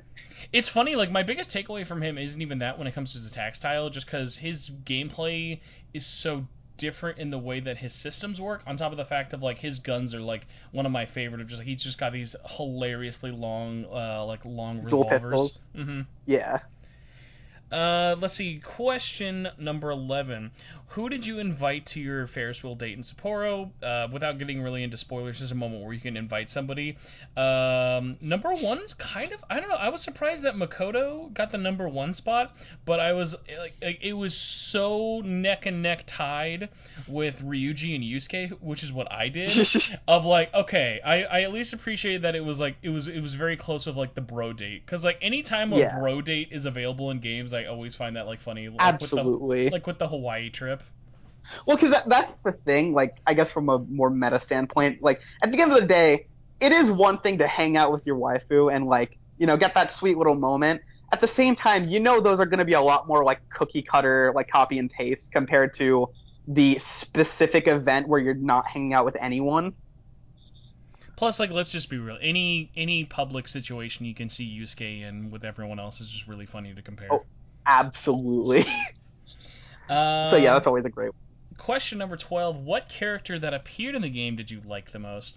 So thankfully for this one, the 2 new characters got the top spots of number 1 was Zenkichi, number 2 was Sophia, and then number 3 was Protagonist, because apparently it's a crime to have opinions. Sadly, at the number 10 spot with Ryuji, he got 69 votes. So I just wanted to say that and say nice. Even beyond that, An didn't even make the list. Listen, if you're that boring, you don't get the list. I'm sorry, An. Okay, you know what? I do have to defend An here because that's like Seniorish's idol. Really? So, yeah, because I'm not like the world's number 1 An fan, but I genuinely really love how she's written, even if she's not like the best. I was gonna be like, so you enjoyed her written in the beginning and then never again? No. But we respect An in this house. Excuse you. Now you've lost points from me. That's okay. If I lose points for anything, I will gladly lose points for An. I'll at least say, if you want a good An depiction, definitely check out the Persona 5 manga. That is a much better An than in the games. I haven't read that yet, actually. Very, very good. Like Volume 3 is out next month, and what is that? Memento's Mission? No. This is the just straight up adaptation. Memento's Mission is like the spin-offs and stuff. This is just straight up the adaptation of it. And what's really been exciting is in Japan they're actually incorporating Royal into the story. So it's like, assuming the quality keeps up as the first 2 volumes have been, the P5 manga is basically like has the potential to be the best way to experience P5 story. Okay. I mean, that's better than the anime at least, so I'll take it. Still never seen that anime, and I'm not in any rush to see it at all. It's not worth the time. It's not worth the time of day. Question number 13. Which was the most memorable moment? And this one I thought was so kind of odd more in the sense of like I almost would have done these a little bit in reverse. So number 1 was Sophia's Awakening. Number 2 is Zenkichi's Awakening, which is definitely my number 1 choice. And number 3 is the Great Hee-Ho Cleanup, which is basically that scene that everyone on Twitter saw of all the Jack Frost going hee-ho. Yeah. Real quick question. I know you want to like avoid blatant Scramble spoilers. Is Sophia's awakening the same thing as what we see in the demo? No, yeah, so that's the thing of her persona for about 90% of the game is just a generic cube, and then her cube has an awakening way, way, way later. So that's her second awakening is what everyone's referring to. Okay, that makes more sense then. I'm in the sense though of I think Zenkichi's steals the show a lot more, but just because his dungeon is like very tied to his character, and yeah, just that whole scene of like, and I also think, and this is just such like an anime thing to point out, you know how all the different characters have different sort of ways that they excruciate their pain after tearing off their mask for the first time. Yeah. I love Zenkichi's the most because it feels like he's just taking off a Band-Aid that's been on him, like on his face for like 5 years. It's just a really slow, wet, painful sound, and he just has this like gut-wrenching scream, and it's really, really great. I'm extremely excited to see how that goes because one of the few things I have spoiled is kind of, I guess, a lot of the different like dungeons and what they're about, and a lot of the stuff involving Zenkichi has me really excited in that regard. Have you spoiled yourself on his persona? Yes. Darn it. Okay. Well, let me say this. Do you know what his persona is from? Yes. Okay. Yeah, that's one of the things I haven't wanted to spoil because when I was playing it, I actually had I had a moment of like when I saw his persona, I was like, "Oh, that's really cool." And then I had a moment of when I looked into it in the menus and it clicked for me of who his persona was because the name in Japanese is a very loose translation into English because it's French. And then when I really like clicked on who it was, I was like, "Oh, the theater geek in me is freaking out now." No, yeah, I remember I think I was like leaving college or something when that got announced, and I was talking to my brother, and I said the name of the persona, and he like perked up. And I'm like, oh gosh. So, question number 14: what persona did you use the most with the protagonist? And this one I thought was actually kind of interesting. The second choice being so later into unlocking. Number 1 was Arsene. Number 2 was Alice, and then number 3 was Yoshitsune. Kind of a. So it's just Persona 5 vanilla. Well, yeah, but it was just one of those odd things of like there are so many that I guess I shouldn't be that surprised that like okay, by the time you like unlock the really really cool ones at the end, that's the ones that everyone's gonna use. I also do find it interesting, kind of how big the split is between 2 and 3 of all things, because like number 1 being Arsene, it makes enough sense. It's like the main guy, and then you have Alice in second place, so it's like 70 votes behind. And then another 130-something votes behind is Yoshitsune, so people really like Alice. It makes me kind of assume that it must be like every other vote after third place was like 1 or 2, because there actually are, I think it's maybe 80 different personas you can use with Joker. Like there's a lot. Right here it says 67. Okay, yeah. So, question number 15 said, what were your impressions of the story, new characters, action combat, which is gameplay, and music? So, let's go through just very good, because it's pretty much universal praise. For the story, it was very good at 78%, the new characters were at 88%, the gameplay was 66%, and the music was almost at the highest at 88%, which I think is pretty good. Let's see. I think, yep, our last one we have here is give your overall impressions at the end, so some little choice sampler comments before we're all done here. Unsurprisingly, the music is very good. I wanted additional scenarios and personas as DLC, which I am still beating the drum that this game, when it finally comes out in the West, is going to have DLC, because Koei Tecmo is not dumb, and they usually release their games a lot sooner to each other, so why release DLC in Japan when America's going to have to pay for it after release, whereas you could just release it in Japan once it comes out in America? Because, like, I can't imagine that, like, no one at Koei Tecmo hasn't made a copy of Kasumi and Akichi to put into this as DLC. It just, like, seems too easy. Let's see. I really enjoyed it as a sequel to P5. However, it's a pity that there were no elements of P5R in the story. Next up says, I couldn't imagine that this game resembled a Muso, which is super true, because once you get your hands on it, you're like, oh, there's platforming, there's jumping, there's sneaking. Yeah, like... it's very odd. Because the dungeon crawling aspect, from what I saw, is very foreign to that formula, but still works shockingly well. Yeah, it's especially funny when you realize the only bit of the actual dungeon you see in the demo is the most boring section of they gave you the sewers. So it was like they were almost doing themselves a disservice of like, we'll just give them the really boring like cement hallways for the demo. This is what it's like to run down a straight hallway, have fun. Yeah, but then when it like opens up, it's like lots of split paths. Like it feels like a nice, like the jails actually feel a lot more cohesive than the palaces do. Well, that was the thing, because like playing the demo, it was very much with me kind of, I guess, like hypothesizing. I was like, this is very like simplistic in what they're presenting, but if this is how it feels at its most like simple, boring state, I can't even fathom how great it's going to get. Mm-hmm. So yeah. In the most Japan answer ever, another comment we have here is, please make an anime. Followed by, I wish there had been a few more arenas to go to, as well as, this was the best sequel, it would be wasteful otherwise, so please make a P5S2, which is really funny when you think about it, because P5S is basically P52, so I hope if they do a sequel to Scramble, it ends up being really meta and is advertised as P522. That would be beautiful. It's just... They just get like what they did with the other trailer where it was like P52 and then the S shows up, but then the 2 just flies back in. Oh, they could do... Yeah, you're right, where they kick out the 2 of the trailer. It's P5S, kick out the 2, the S comes back, whereas the title is P5S's. That's the most cursed thing ever, but I really want that now. I mean, this is the same company who made a game that's no joke called Samurai Warriors 4-2. Thank you, Koei. True legends.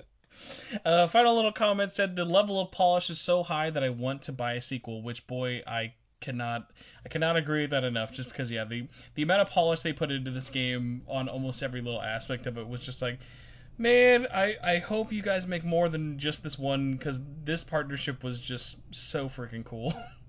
Mm-hmm. So, final little news story, because I feel like that was just about an hour of us going over survey results, but it was a good talk, and it was enjoyable. We have a little bit of we have a little bit of a snippet from an interview of this week's Famitsu with Persona 5 Scramble's director, and him sort of talking about the game's setting as well as a potential sequel. So, in response to a question that many players who played P5S wanted to go overseas and basically do more in general with the sequel, here was his sort of quote to that. Of the location. He says, I think the game's setting of the Phantom Thieves traveling around Japan has a lot of great potential for development, and I would love to travel to a place that I haven't even visited yet. However, if this were to happen, summer vacation period alone may not be long enough, because remember, P5S takes place the summer after that third semester in Royal. Mm-hmm. So, in this game, we adapted the date concept in terms of Persona 5, but I have a dream of graduation from the calendars and being able to depict the Phantom Thieves being able to visit various places freely. Because in Scramble, the calendar system is basically for narrative events, but it never actually is incorporated. Like, when you leave a dungeon and come back, there's no, oh, it's the next day. It's just like, oh, you just came back. It's basically just to keep chronology. Mm-hmm. Because there is some nerd out there who is looking at there is some nerd out there who's looking at the dates of like, okay, we got to make sure. So like it's April 19th. What were they doing in 20XX or 20XX1? Yeah, I do feel like they very much could, because Persona 1 and Persona 2 I don't believe go by calendar. Correct. Yeah, so... I wasn't sure if you were waiting for an addition. Oh, no, yeah. I was just making sure I got that right before I go off on a tangent. But, like, yeah... This answer was wrong. Incorrect. No, like, as much as it is the series I point, like, just the kind of, like, calendar social sim, it has been already proven that you don't really need it to tell like a linear narrative like that. So it's not really a necessity per se. So they very much could just test out just a straight linear event narrative without kind of going to the, I guess, periodic checking in. What are you going to do today? What are you going to do today? Yeah, and I think actually a really good way to do that without kind of being shackled to it is we already have in Scramble Haru and Makoto have already graduated, so why not just make, like, if you want to do a sequel to Scramble, just make it where everyone's graduated, and so have it just be like, okay, everyone's graduated, it doesn't really matter what time it is because they're not going to classes or college presumably, so that way it kind of gives you more freedom. Which honestly, like, considering this is like on its way to becoming the best-selling spinoff, I don't think it's unreasonable to assume we could get a sequel to this, because like what they honestly could do is similar to like what they did with Arena, where like the first Arena released before Golden did and was kind of lacking all those features. So if they were to do a sequel to this, they could, tie back in elements from Royal into this and kind of expand on the narrative that way. Mm-hmm. So it's possible. Yeah, I think it'll just be really, they're in that weird space of they could like announce a sequel immediately, but I think it's one of those things of, hey, if you give Scramble more time to breathe, make it like a mid-gen PS5 game and really just kind of like expand like the globe-trotting aspect of it, because like I feel like in concept the Phantom Thieves being stuck in one city for a whole game is kind of like, for the fact that they're high schoolers it makes sense, but like it would almost make it like more fitting of that grand caper feel, Yeah. I mean, as far as we know, Kasumi is in Europe, I believe. So is possible. I'm also in the weird sense of like I almost wonder if I would want them to commit harder with going back to old characters, or if like getting a whole new cast, just because Scramble is one of the odd cases, and also similar to Royal, of hey, the new characters we added weren't just superficial cute girls again. Oh, it could be nice if I know everyone's like begging for like a Persona 5 Arena because one, fighting games are fun, and two, one of the big draws is seeing old casts kind of brought back with like a new flair and like a new design. They could make a sequel to this that would bring back a prior cast. That is an option, and kind of like have that be the surrogate of, hey, look at how they're doing now, and kind of updating their whole style. So I'd be fine with that. Yeah, I'm in the weird sense of like, I know that a P5 Arena could be really great, but I just don't think that Arc System Works has the time to really do it, and I wouldn't trust anyone else to. Yeah, they're working on like 5 billion projects right now. Yeah. They also, I could be getting this wrong. I believe they did say, yeah, us working on P5 Arena is based on whether or not Blaze Blue Cross Tag Battle does well. It didn't. Yeah. Well, oh, by the way, happy 2-year anniversary, Mugen, too. Thanks. Yeah. Yeah, so it could happen. It probably won't. At least not anytime soon, because this goes back to, as well, with the Tokyo Mirage Session thing of, the only reason Arc System Works made Arena is because Atlas paid them to. Mm-hmm. Well, final little bit, obviously the director was kind of talking about the characters and the future of the games. He was commenting on the fact that he was really taken aback by how well the fans were so receptive to the new characters. I think especially with like Zenkichi, just because there have been a lot of dad characters in Persona, definitely way more than like mom characters, but I think when players finally get their hands on the game, they'll kind of like see he's an interesting sort of take on it just because he plays an active role into the Phantom Thieves. It's not like they're like, even when Sojiro found out what they were doing, he was still never really an active participant in it, whereas he was Zenkichi, like a cheerleader, if anything. Yeah, whereas like Zenkichi is like, and people find this out once they start playing, like he is actively involved with the Phantom Thieves even before they know who he is. Mm-hmm. And the final little thing I did want to bring up is him just sort of talking about it. Kanata, the director, was basically saying he's super open to it. His team is definitely willing to make another sequel, but they're kind of in that like space of like, hey, it's gonna happen maybe, but we're not committing to anything, especially because like it's not even their IP. So exactly. I mean, we basically already talked a lot about the, hey, what do we kind of want out of a sequel and everything is going to happen. So, do you want to just head and jump into questions? Because I feel like we have an absolute boat ton of questions to speed through. Sure thing. All right, so our first question comes from Strange Depression Redux, which I think a lot of us can relate to in 2020. So do you think for the next generation, Atlas should start doing more multi-platform releases? I mean, I don't inherently see why not. As long as it doesn't destroy their development time trying to manage all those ports, it should be fine. Granted, Atlas isn't the biggest company, even if they have Sega behind their back, but that's not always the biggest strength. Mm-hmm. See. Yeah, it's. I think a large part of it isn't even the production or the cost thing.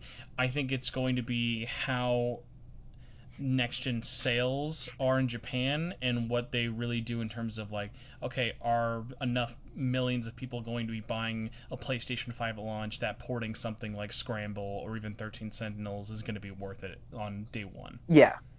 Mm. And you're even more in a weird situation of, since everything going forward is going to have to work on PS4 and PS5, there's almost less incentive to make those exclusives. So I think a company definitely on the like lower budget end, like Atlas, might just keep doing what they did back in the PS2 era, where it was like, hey, 100+ million people have PS2s, let's just keep making PS2 games even though it's 2008. Exactly.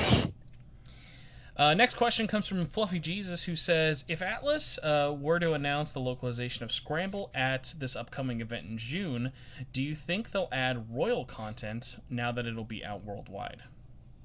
I mean, we were already talking about that before. It is possible. I really hope they don't cheat us out of that and just kind of leave it as is, because there's a lot of potential there.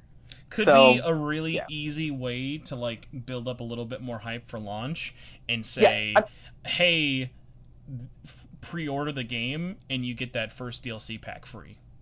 Well, that is another thing, because I believe Royal actually had a more favorable reception in the West of all places. It's over Japan. Yeah, in Japan it definitely reviewed a lot more kind of middling in terms of its reception, but I think a lot of that was various factors of like the price. Yeah, because I think a lot of things people don't remember is like, hey guys, we were complaining about Royal being $60, whereas Japan paid $90. $90.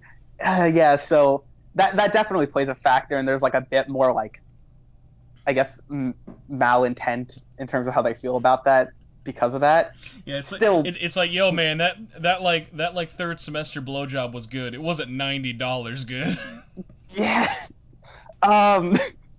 Yeah, but so it definitely could, play to that market a bit, being like, hey, it's releasing over here. Yeah, we're doing that release of Royal Editions as optional DLC, and that's going to be either coming like at launch or whenever soon. So, yeah, that could happen. All right, Yahweh Church says, what Megaten game would you want to see remade or remastered, and on what platform most? I feel like people will get angry with me if I don't say There's no wrong answers. answer. Just don't say Catherine Full Body on Switch. You're right. Honestly, I feel like a port of Devil Survivor could be really interesting. Devil Survivor's in a weird spot of like, it's weird how dormant that franchise has been, because Devil Survivor 2 on 3DS was so good, was so universally loved and appreciated. Like, it had a crazy long development hell, which is funny for just being a remaster. But that series has left on such a high note. Like, I think if they just dropped like randomly, like, hey, Devil Survivor 3 is happening before SMT5, you'd have fans mad, but like there are enough fans clamoring, they'd be like, okay, that's cool. Yeah, it would. Again, it's more of like a cult following-esque thing in that regard. I would not complain, though. Next up, Strange Depression also asks, what effects do you think Sony's censorship might have with future Japanese projects? So in this case, let's just say for Atlas games, do you see any of Sony's new censorship rules they've been using over the last couple of years affecting any upcoming games for Atlas and Persona? I have no clue. I guess, like, hopefully Persona 6 doesn't do that like streaming block thing that they always have on like Oh, PS4. Jesus, I hate that rule. Yeah, like it's not like crippling, but it's beyond inconvenient and kind of unnecessary. Because like I kind of look back at like uh Smash Bros. Brawl of all things, where Masahiro Sakurai is like, yeah, after this we're not really gonna do a story mode of this sort because all the cutscenes got spoiled online. I'm like, yeah, but the people who are gonna be invested in this are usually gonna be experiencing it through the main source anyways, and if they spoil it, that's their own fault.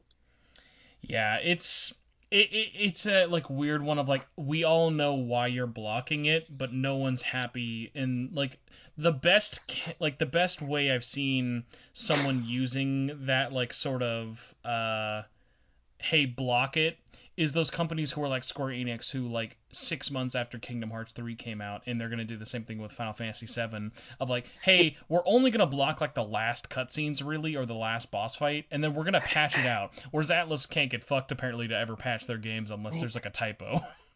If anything, one thing that the PS5 could adopt that would be really nice is if they kept that feature, but they made it a spoiler toggle. So like you could choose whether you wanted to see things that were listed as like spoiler topics, because like they have the little like news feed below usually. I don't know if that's going to be kept, but so like you'd be able to stream it. It would just have like I guess a basic warning on it. Yeah, it just sucks because like that's definitely more of a Japanese thing in the sense of like, hey, like don't YouTube our games, even though at any point people could just YouTube their games. So it's Yeah, sort of like like, people are getting around it. They know. yeah. So that's always been like really really annoying or frustrating.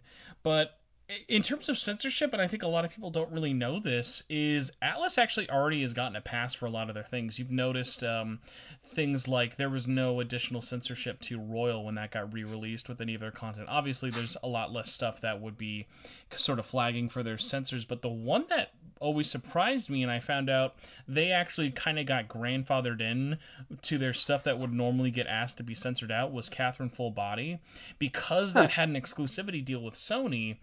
um, they were like, hey, this is an exclusive. We're not really going to ask to censor an exclusive. It's like you never like hear people who are working on like those big first party like PS4 games and it'll be like, oh, Last of Us, yeah, just like don't make sure it's not super lesbian. It's like listen, you can kind of do what when you're a PS4 exclusive, you kind of like don't really have to follow the rules that the rest of the like third party developers have to.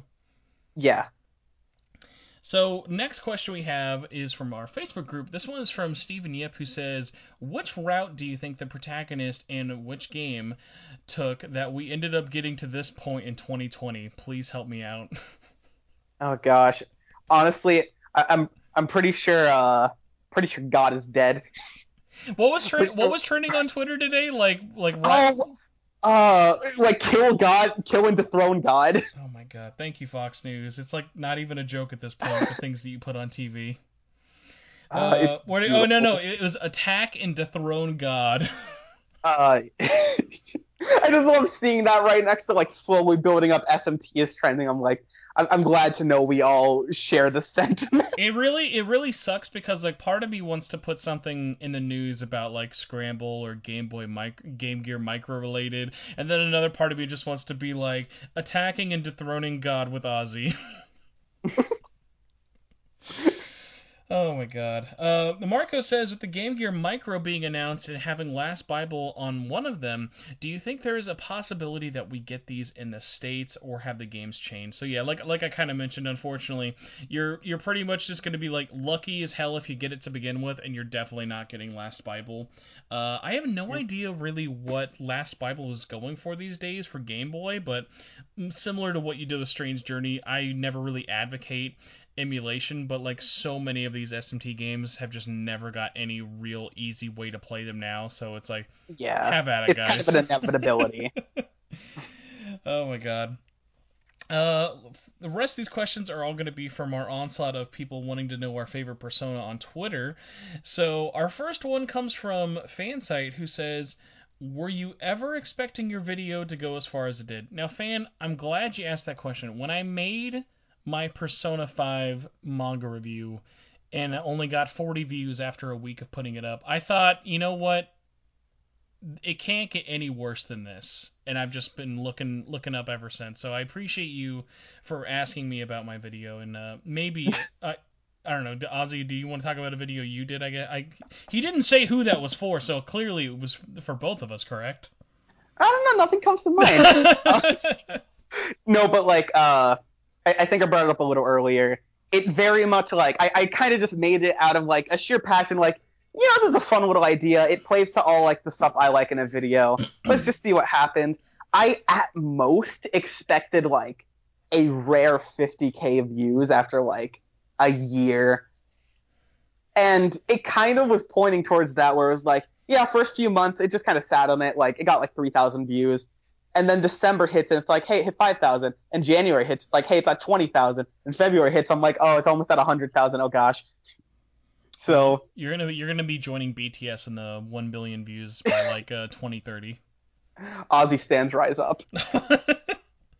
Oh my God, yeah, we need more stands for the SMT community. Clearly, everyone's been too busy on Twitter posting your fan reactions.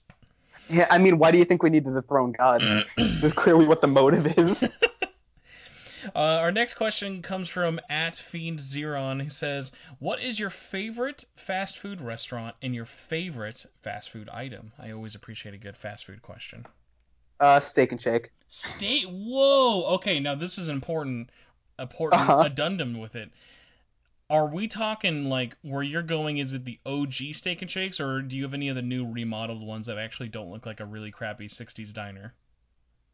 They're remodeled ones? Oh my God, yeah, dude, look them up. Remodeled Steak and Shakes are like when you go to like the old ones after you've been there, you feel like you're eating at the prison equivalent of Steak and Shake. That seems so well. 'Cause Steak and Shake, I don't know what it's like where you are. Steak and Shake is the funniest place to go because it is extremely run down. It is run by people who couldn't care less. Mm-hmm. It is the funny thing is the less people are there, the like exponentially slower it takes for you to get your food. It's almost like Buffalo Wild Wings, but the food's good actually. Well, that's the thing, because it is like this supreme dump of like it just feels like the lowest quality place that when you get the food, it's God tier. Yeah, like also this is like it's kind of like Denny's syndrome. It's super cheap. You gotta go to Steak and Shake like past midnight. That's like a prerequisite. Yes. Okay. You gotta go like past midnight. You gotta have like $10 and like crumpled up ones in your wallet. And if you go there, like listen, for like $10, because like you mentioned, everything is stupid cheap. Like a hamburger and fries and a large milkshake is gonna be like maybe $6 tops. It's ridiculous. Like I had a bunch of friends come down for a small convention where I live, and because it was like a fighting game convention, we were there for like an hour or two, and then we just went to Steak and Shake and stayed there longer. Oh my God, dude! I might just have to come down to where you live just for Steak and Shake, even though I have one already here. Because it's like it's a magical moment. Because like, if you just go by yourself, it's just gonna kind of suck. Because but when you have that moment of like camaraderie of like you're with your friends, you all know like 3/4 of the people at the table are super broke, so you just went to Steak and Shake because it's the only place open. But like just like that moment of like eating there, especially at like whether it be like a tournament or like an anime convention. Like my first experience ever going to a Steak and Shake was at 3 a.m. in Missouri and like I'd never been to a Steak and Shake, and it was like the best food I'd ever had in my life. It's so Steak and Shake is like an oddity. I feel like that's the closest thing we have to like the gates of heaven. So now's the tough question. So what is your go-to meal you get at Steak and Shake? I guess the garlic double with mint Oreo milkshake, because that's pure comfort food. So I usually get, and I always forget the name of it, but I'm a sucker for any hamburger that has an egg on it, like a fried egg. Ooh, so I always do the fried egg, and pro tip for diabetes, always get the cheese fries. It doesn't matter if it says they come with it or not. They will put nacho cheese on whatever you ask for, and I mean anything. Milkshake always kind of varies. Like, I feel like I'll pretty much go from like anything, whether it be like mint or like... No, I gotta be honest. Usually whatever the milkshake is whatever the girlfriend wants, and I'll just like share with her. That's fair. Oh, I went with my older brother to Steak and Shake a couple months back at 2 a.m. as you do, and uh, they were out of like every milkshake. Like there were like 5 options, and I'm like, okay, well all my top 7 options were all gone. I guess I'll go birthday cake because that at least sounds Oh, pleasant. birthday cake is clutch. Birthday cake is a Well, clutch one. here's the thing. It was I ass. don't know. I don't know what they did. It was imagine the pure essence of a birthday cake, right? And it is just pure birthday cake in there. Like it's liquid, but it tastes just like the most flavorful slice of a cake. But the problem is when you condense it down to that level, it's so flavorful and it's nauseating, and I hated it. See, what I happens took is one. you need to look at the fine print, and the little asterisk next to it says expired birthday cake is what milkshake you got. Well, that's the thing. It tasted just like a cake, but in the worst way possible. And so I was like, wow, this is really good. Take another sip. Oh, no. Yeah, in terms of like, there's only one place I know that can always do a really good cake milkshake, and I don't know if you've ever been to one, but it's this like hot dog place called Portillo's, and they have a cake shake that's literally just them shoving an entire piece of chocolate cake into a milkshake, and it is really bad for you, but really good. I can respect that. And that's actually, by the way, saying a lot for me because I actually don't like chocolate very much, but I Well, same. always get that, like for whatever reason. Hmm. Man, Yeah, for me, it's very much an exception on chocolate. that was an adventure of a question. So I appreciate the food question, and I only hope because our last time we talked about food, last week's podcast went up the day of all the Wendy's backlash because someone in terms of Wendy's Corporation like was donating to the Republican Party, and it was so funny because the day we uploaded that podcast, the opening segment was my two guests were like basically giving Wendy's like a huge blowjob, like, oh I love Wendy's. Wendy's is like the best fast food ever. Wendy's is my second choice. That's the thing. Like, yeah, because Steak and Shake. It's complicated because Steak and Shake I don't consider fast food. It's like an exception to anything. Honestly, it's not really a diner. Like, it's not fast food. Like, you know how there's always like a tagline, like with McDonald's, it'll be like I'm loving it or whatever. Steak and Shake should redo their tagline to just be it's complicated. So Steak and Shake is one, and then for actual like straight fast food, it's Wendy's for me. Man. Oh man. All right. Well, this is going to be stiff competition, but at J LeFew says, "Do you think Atlas will ever make a Persona Q3? And if so, do you think there will be any chance of having the cast of P1 and 2 appear?" A Q3 happening? It depends because there's kind of this gray zone that exists now that the DS is just kind of gone. How they're gonna translate a lot of those games, especially like Etrian Odyssey style games, because we saw what happened with The World Ends With You. It's not exactly the optimal way to play that game. Who would have thought that the Switch version of The World Ends With You is the worst version of that game? How odd is that? Yeah, it's really strange and kind of depressing. But yeah, Q3 happening, it could. It just have to take a very experimental approach with that series. Including 1 and 2 characters, I have no clue. I would say probably no, just because that's giving us too much of a nice thing. My headcanon has been this: if PQ comes back, the safe answer will be do a collection of 1 and 2 on Switch and see what the reception's like there. Yeah, that'd be cool. What if they just make another Q game, but it's Persona QQ and it's only 1 and 2? I mean, hey, I would be happy alone at the name being QQ just because that's too cute for a box art. Exactly. Really terrible for SEO though. That can't be good to just have 2 Qs next to each other. Have Q, Q2, and then QQ. Next rapid fire question comes from at Persona 4E. Says, here we go. With the possibility of the English release of Persona 5 Scramble coming out, let's see. We already talked about this. Have you played any other Omega Force games before? Just because I'm curious about this, actually, his other question is, which Dynasty Warrior games have you played? Is it bad to say I don't remember? No, the only one I explicitly remember is playing Dynasty Warriors 8. I don't remember that much from it. It was a while back. Dynasty Warriors 8 is like the best of the mainline series. Like, it will technically Yeah. 8 Extreme Legends. Like, there was a lot of like downward period, and then unfortunately with 9 we're kind of backing down. But yeah, if anyone ever like wants like a really cheap like but great Dynasty Warriors game, 8 Extreme Legends is like perfect. Yeah, but so I played a bit of 8. I don't remember the other ones I played. I own Pirate Warriors, but I haven't played it yet. Which ones do you own? I own Hyrule Warriors. Oh, I'm sorry. I thought you said Pirate Warriors. No. Oh yeah, Pirate Warriors. I do. I own Pirate Warriors 3, and I might get 4 once I actually finish One Piece. No one's actually done with One Piece. The Pirate Warrior games are really, really great. I've actually been playing. I finally got my copy of Berserk Warriors, which I think was like called. Oh, I didn't even know that was a thing. Yeah, so it only came out physically on PS4 in America, but I imported on the Vita version from Amazon Japan, and I'm playing this, and it's like really solid. It's like a very narrative focused, but still plays like a Warriors game. And even though its baseline is the really terrible Berserk anime, as a game, it's really, really great. And like playing that like portably has been super, super fun. Especially helps that I got it for like $9 new on Amazon Japan. Huh, I didn't know about that. That sounds cool. Yeah, Amazon Japan is a very good hive mind of like, if you don't mind things only being in Japanese and they're shipped to America from Japan, they are usually way cheaper than all other online options, and their shipping is crazy fast. Okay.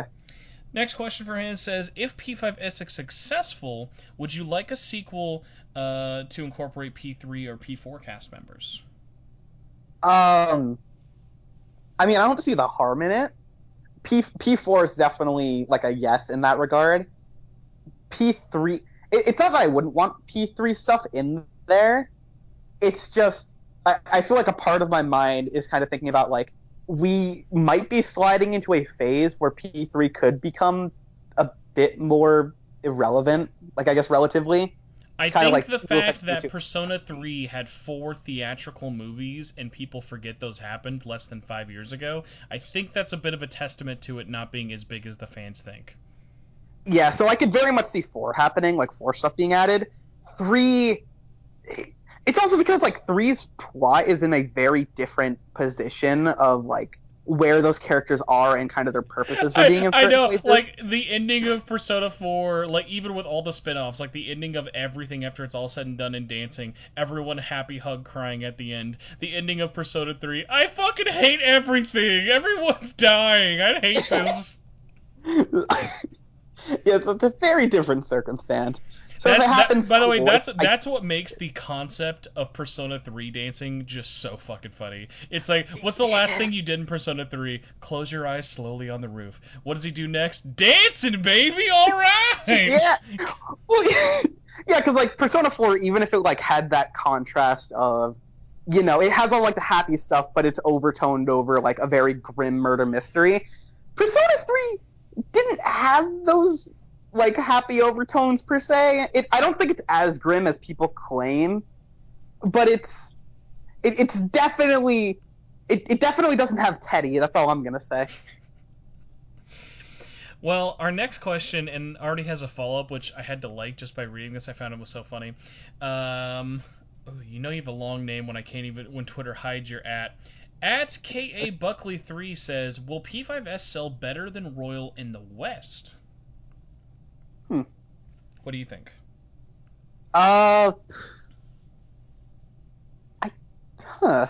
It's a tough one because even me, I don't have an instant answer to that, because what's our big deciding factor? When the fuck is this game coming out? Like, guess what? If they release this game in September, that's at the latest, the best they could hope for in terms of sales. If they're dum-dums and release this around PS5 and it's not a next-gen port as well, they're in big trouble. Like, that might them. Yeah, like, so originally, everything that I had been told from people at Atlas was this game was coming out in July. It was going to get announced in, like, March, April, well, no, sorry, not March, like, April, May, and come out in July, because it's actually coming out in Asia this month as well. So matching all those similar market trends from everything else, but with everything kind of being thrown out of whack and the game still not being announced over a year after its announcement in Japan, we're now at this weird point of, okay, do they do the Yakuza 7 thing? Which I think if they do would be a huge boon. So imagine they just push this off and this game comes out early November. So Persona 5 Scramble launches on Switch, PS4, PS5, Xbox One, Xbox Series X, and PC. Launch it on everything, and it has like, I think that's the only chance it like has an instant win success. Definitely. Like it's very much all the stars have to align, and they have to actually think that's out the strategy. crazy thing. Like, see, as an Atlas game, that sounds insane. But look at Koei Tecmo. Koei Tecmo are porting Wizards. The only reason Scramble's on Switch is because Koei Tecmo asked for it to happen. Because Atlas didn't even like, Atlas was like, oh, just make a PS4 game, and they're like, hey, our engine works on Switch. Do you want us to make it? And they're like, okay. They're like, the only reason an Xbox version didn't happen was because in Japan it was like, well, there's like 50 Xbox Ones here. Why would we make it? Usually Koei Tecmo saves their Xbox and PC ports for the rest of the world, because Japan, there's not that market. So like, the stars don't have to align in terms of developing those ports. Like, the only thing it has to align is, are Atlas confident enough to do a release like that in the West, which like I think could benefit that game a lot, especially of like, hey, that'd be a great PS5 launch game. But is that really going to happen is the question. I've also been saying a similar thing, but in a less grand scale with 13 Sentinels. I think 13 Sentinels is so niche that releasing at any time this year on PS4 only, it's going to just totally lose all of its sales momentum. But if you make that a game PS4 and PS5 at launch, then you have a higher chance of people saying, hey, I just bought this $500 system. I'm into really niche games and the options are limited. Let's just pick this up. Yeah, like if they get it in there at the start, even if you get a game in early enough, even if the, I guess, like, mainstream people wouldn't normally get it, if they're like, I don't have that many options, let's just see what this is about, that could give a boost for types like games like that. There's a reason Knack sold over 1 million copies, guys. Well, because it's the best game ever, but that's besides the point. Exactly. So, a whole lot of possibility up in the air. I, like, as excited as I could be, it could sell better than Royal. It could, like, totally kick Royal's ass, because remember, Royal's only on one platform. It's just hard to say. Yeah, it's weird. But I will say it's at least telling that Japan has said verbally that they were underwhelmed by the sales of Royal in Japan, but they have not said that about Scramble. So that's at least telling that they haven't complained about Scramble yet. But I thought Scramble bombed. You saw Scramble the Switch bombed. No one bought it. It's a napkin holder now. That game is trash. Also, shout out to @Lewis on Twitter, who just says maybe. I appreciate your input on that conversation. I liked that one. You know, we could have summarized it all with that. Here we go. Stupe on Twitter, who is @Max Scalkid7, that wasn't a word, but I butchered it either way, says, which Persona game has the best girl? Girl singular? Girls plural. He wrote plural, but I was thinking if you're more of a polygamist or a one man kind of girl. But I now know what guy you are. I understand. Oh wow. Oh, okay. Well, fine. That's stupid hard, because every game has that one where I'm like, yeah, you're shining over everything else.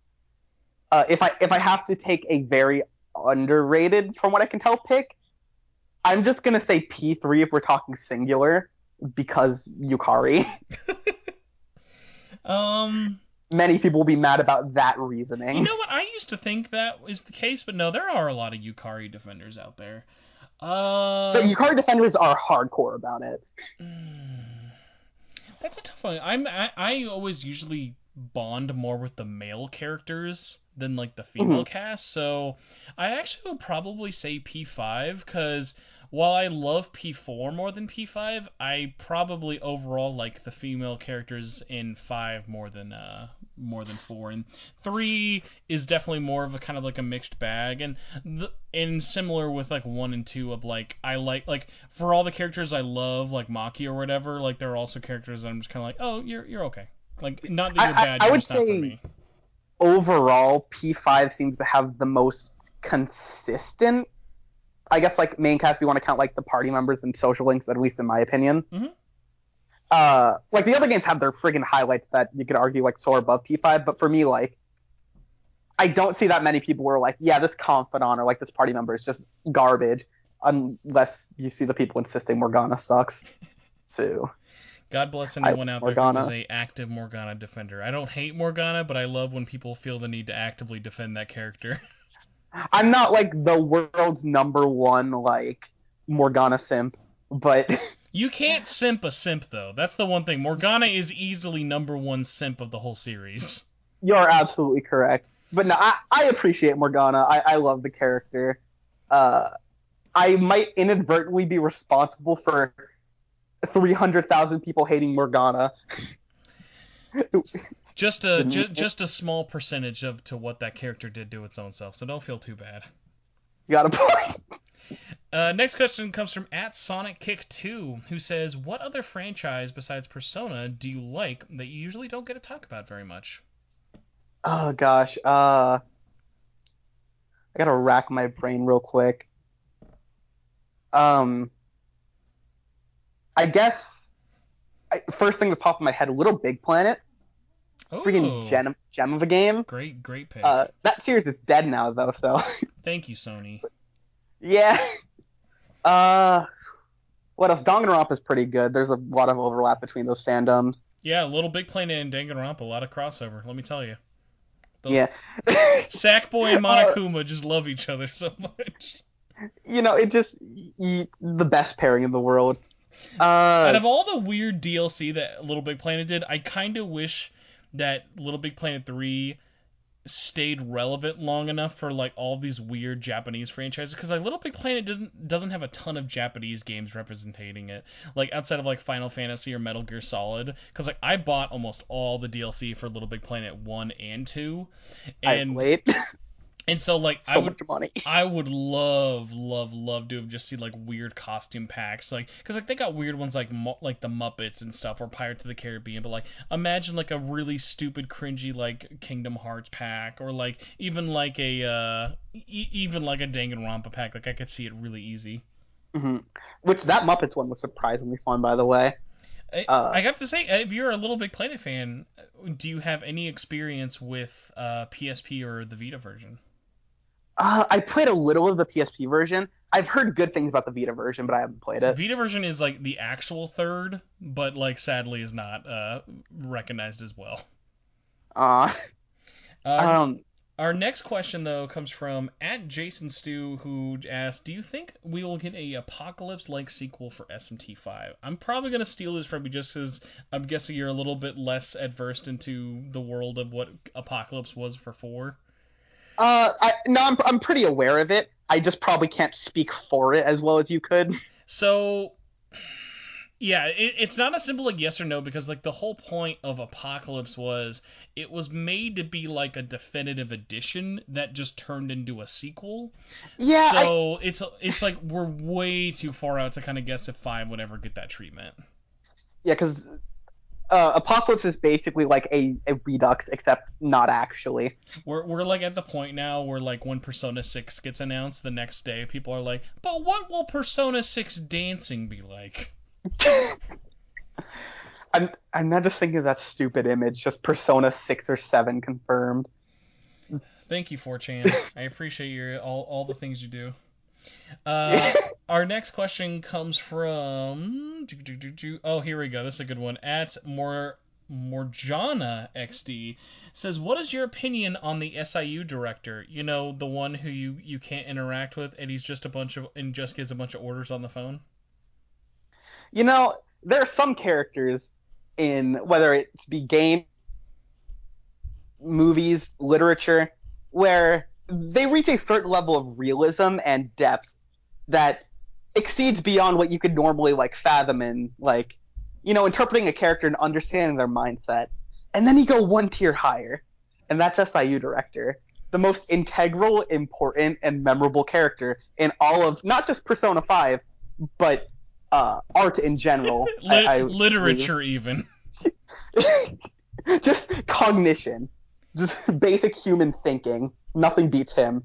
There are multiple major aspects of Persona 5's overarching story I fucking hate. I hate the SIU director. The SIU director is as useful as a fucking appendix. He's there until you extract him out of the human body, and in which case you ask, what was he for? Why is he here? Who is he? Replaying Royal, I remember being like, I was playing through, and I used to like joke a lot about like, yeah, SIU director and Kobayakawa and all of them are like kind of pointless. At least through Royal, I kind of like, I reevaluated. I'm like, you know, Kobayakawa, like the principal, at least had a purpose. He wasn't interesting, but at least I understand his role and why they framed it as such. SIU director literally did not have to be there other than to foreshadow the obvious fact that the police were corrupt. Think about this. The vice principal of the school, who doesn't even have a name, is more integral to the story in Royal than the SIU director. That's the thing. Because I think SIU director is the only quote-unquote major character which Joker never meets. Like, no one meets him. Nobody in the Phantom Thieves meet him. I don't think Akechi ever even talks to him. It's one of those things like it's like the Rise of Skywalker. On surface meeting, it doesn't insult me, but then the more I think about it with rationale and depth, the more I'm like, I hate this. The more I think about it, I hate this. You know what? I'm giving you your points back for that comparison. The god tier comparison right now. Oh my gosh. The only thing worse in P5's story, I will say, than the SIU director's absolute incompetence in use of the story, I'll say, is the fact that the only thing more insulting to the story is the fact that they use the flashback treatment for the whole story, in which case it ruins about a third of the game's surprises. So shout out to Royal for keeping that intact for absolutely no reason. I mean, I kind of get with how they do some of it, because I do appreciate like the in media res, just kind of you're thrown in there, it adds the suspense of what happened. But there are some ways they use those flashbacks, especially right before the traitor reveal, yes, that just blow all tension. Which is even weirder. I could be misremembering this, but the way they did that, like the scene with you and Sai in there, where they're going over like your memories, I feel like they made it even more explicitly clear, like, hey, it was Akechi. Even more than in vanilla P5, which is strange. The whole thing is so odd. It's like, as a trope, it would have been fine if they kept it to just the beginning, but like the jumping back and forth and back and forth and back and forth at these just predetermined points, it's like you've lost all mystery and whatever to it. I mean, it is kind of funny, at least, every time you get a social link or a confidant, and like, this was memed on a bit like right around when it released, but I still just find it hilarious. Like, so you're kind of smart. Who taught you that? Hey, you have basic human function. You can't have learned that on your own. Who taught you how to fish? Yeah. So you seem to be talking pretty well. You know someone who talks? Hey, I can't help but notice you reek of teacher sex. I'm gonna need at least 3 flashbacks. I need in-depth explanations. Maybe Sai was just that lonely. Uh-huh. Yeah, and also the real reason I'm ever actually mad at the flashbacks is because it basically just it gives Sai the worst, most shallow social link path of like, I do nothing, we have no relationship, but we're going to pretend like we're having one.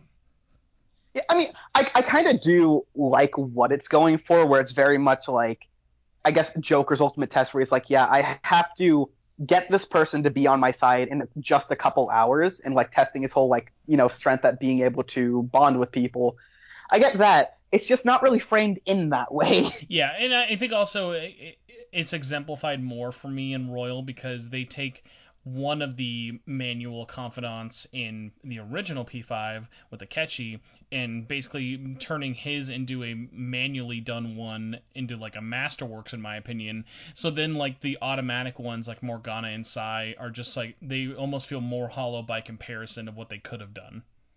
Oh gosh, pure side note real quick. So something I found really funny in vanilla P5 is the fact that, Morgana, the day before you go to the Depths of Mementos, that's when he has a second awakening, and so you get Mercurius for like just that dungeon. Mm-hmm.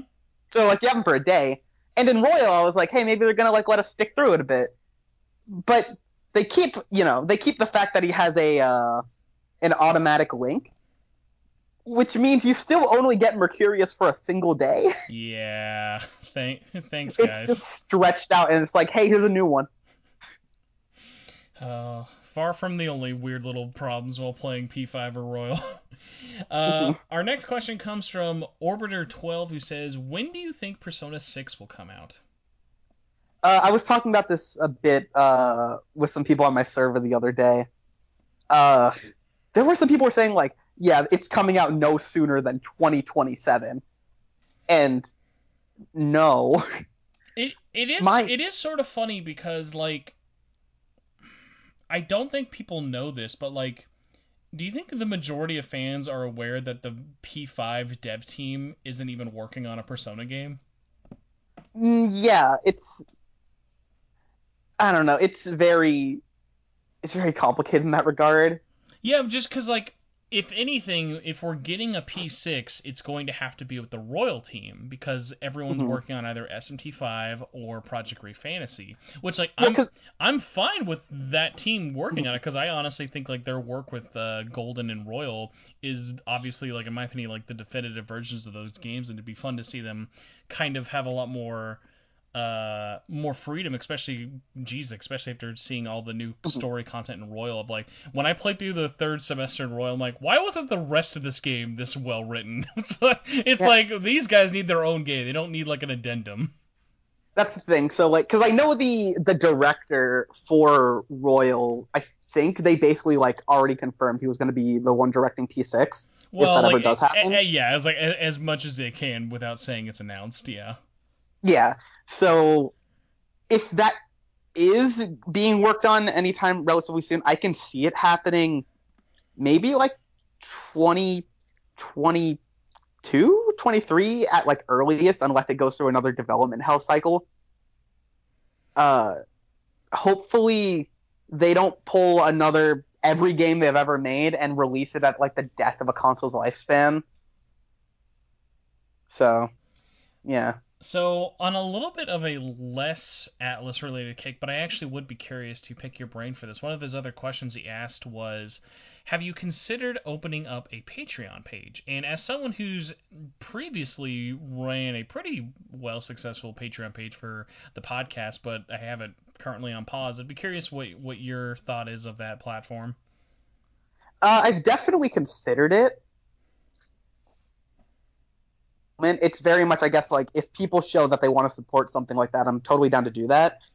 I guess my whole thing is, like, me kind of putting myself on a schedule of, like, okay, but am I putting stuff out consistently and, like, to a high enough quality to warrant that?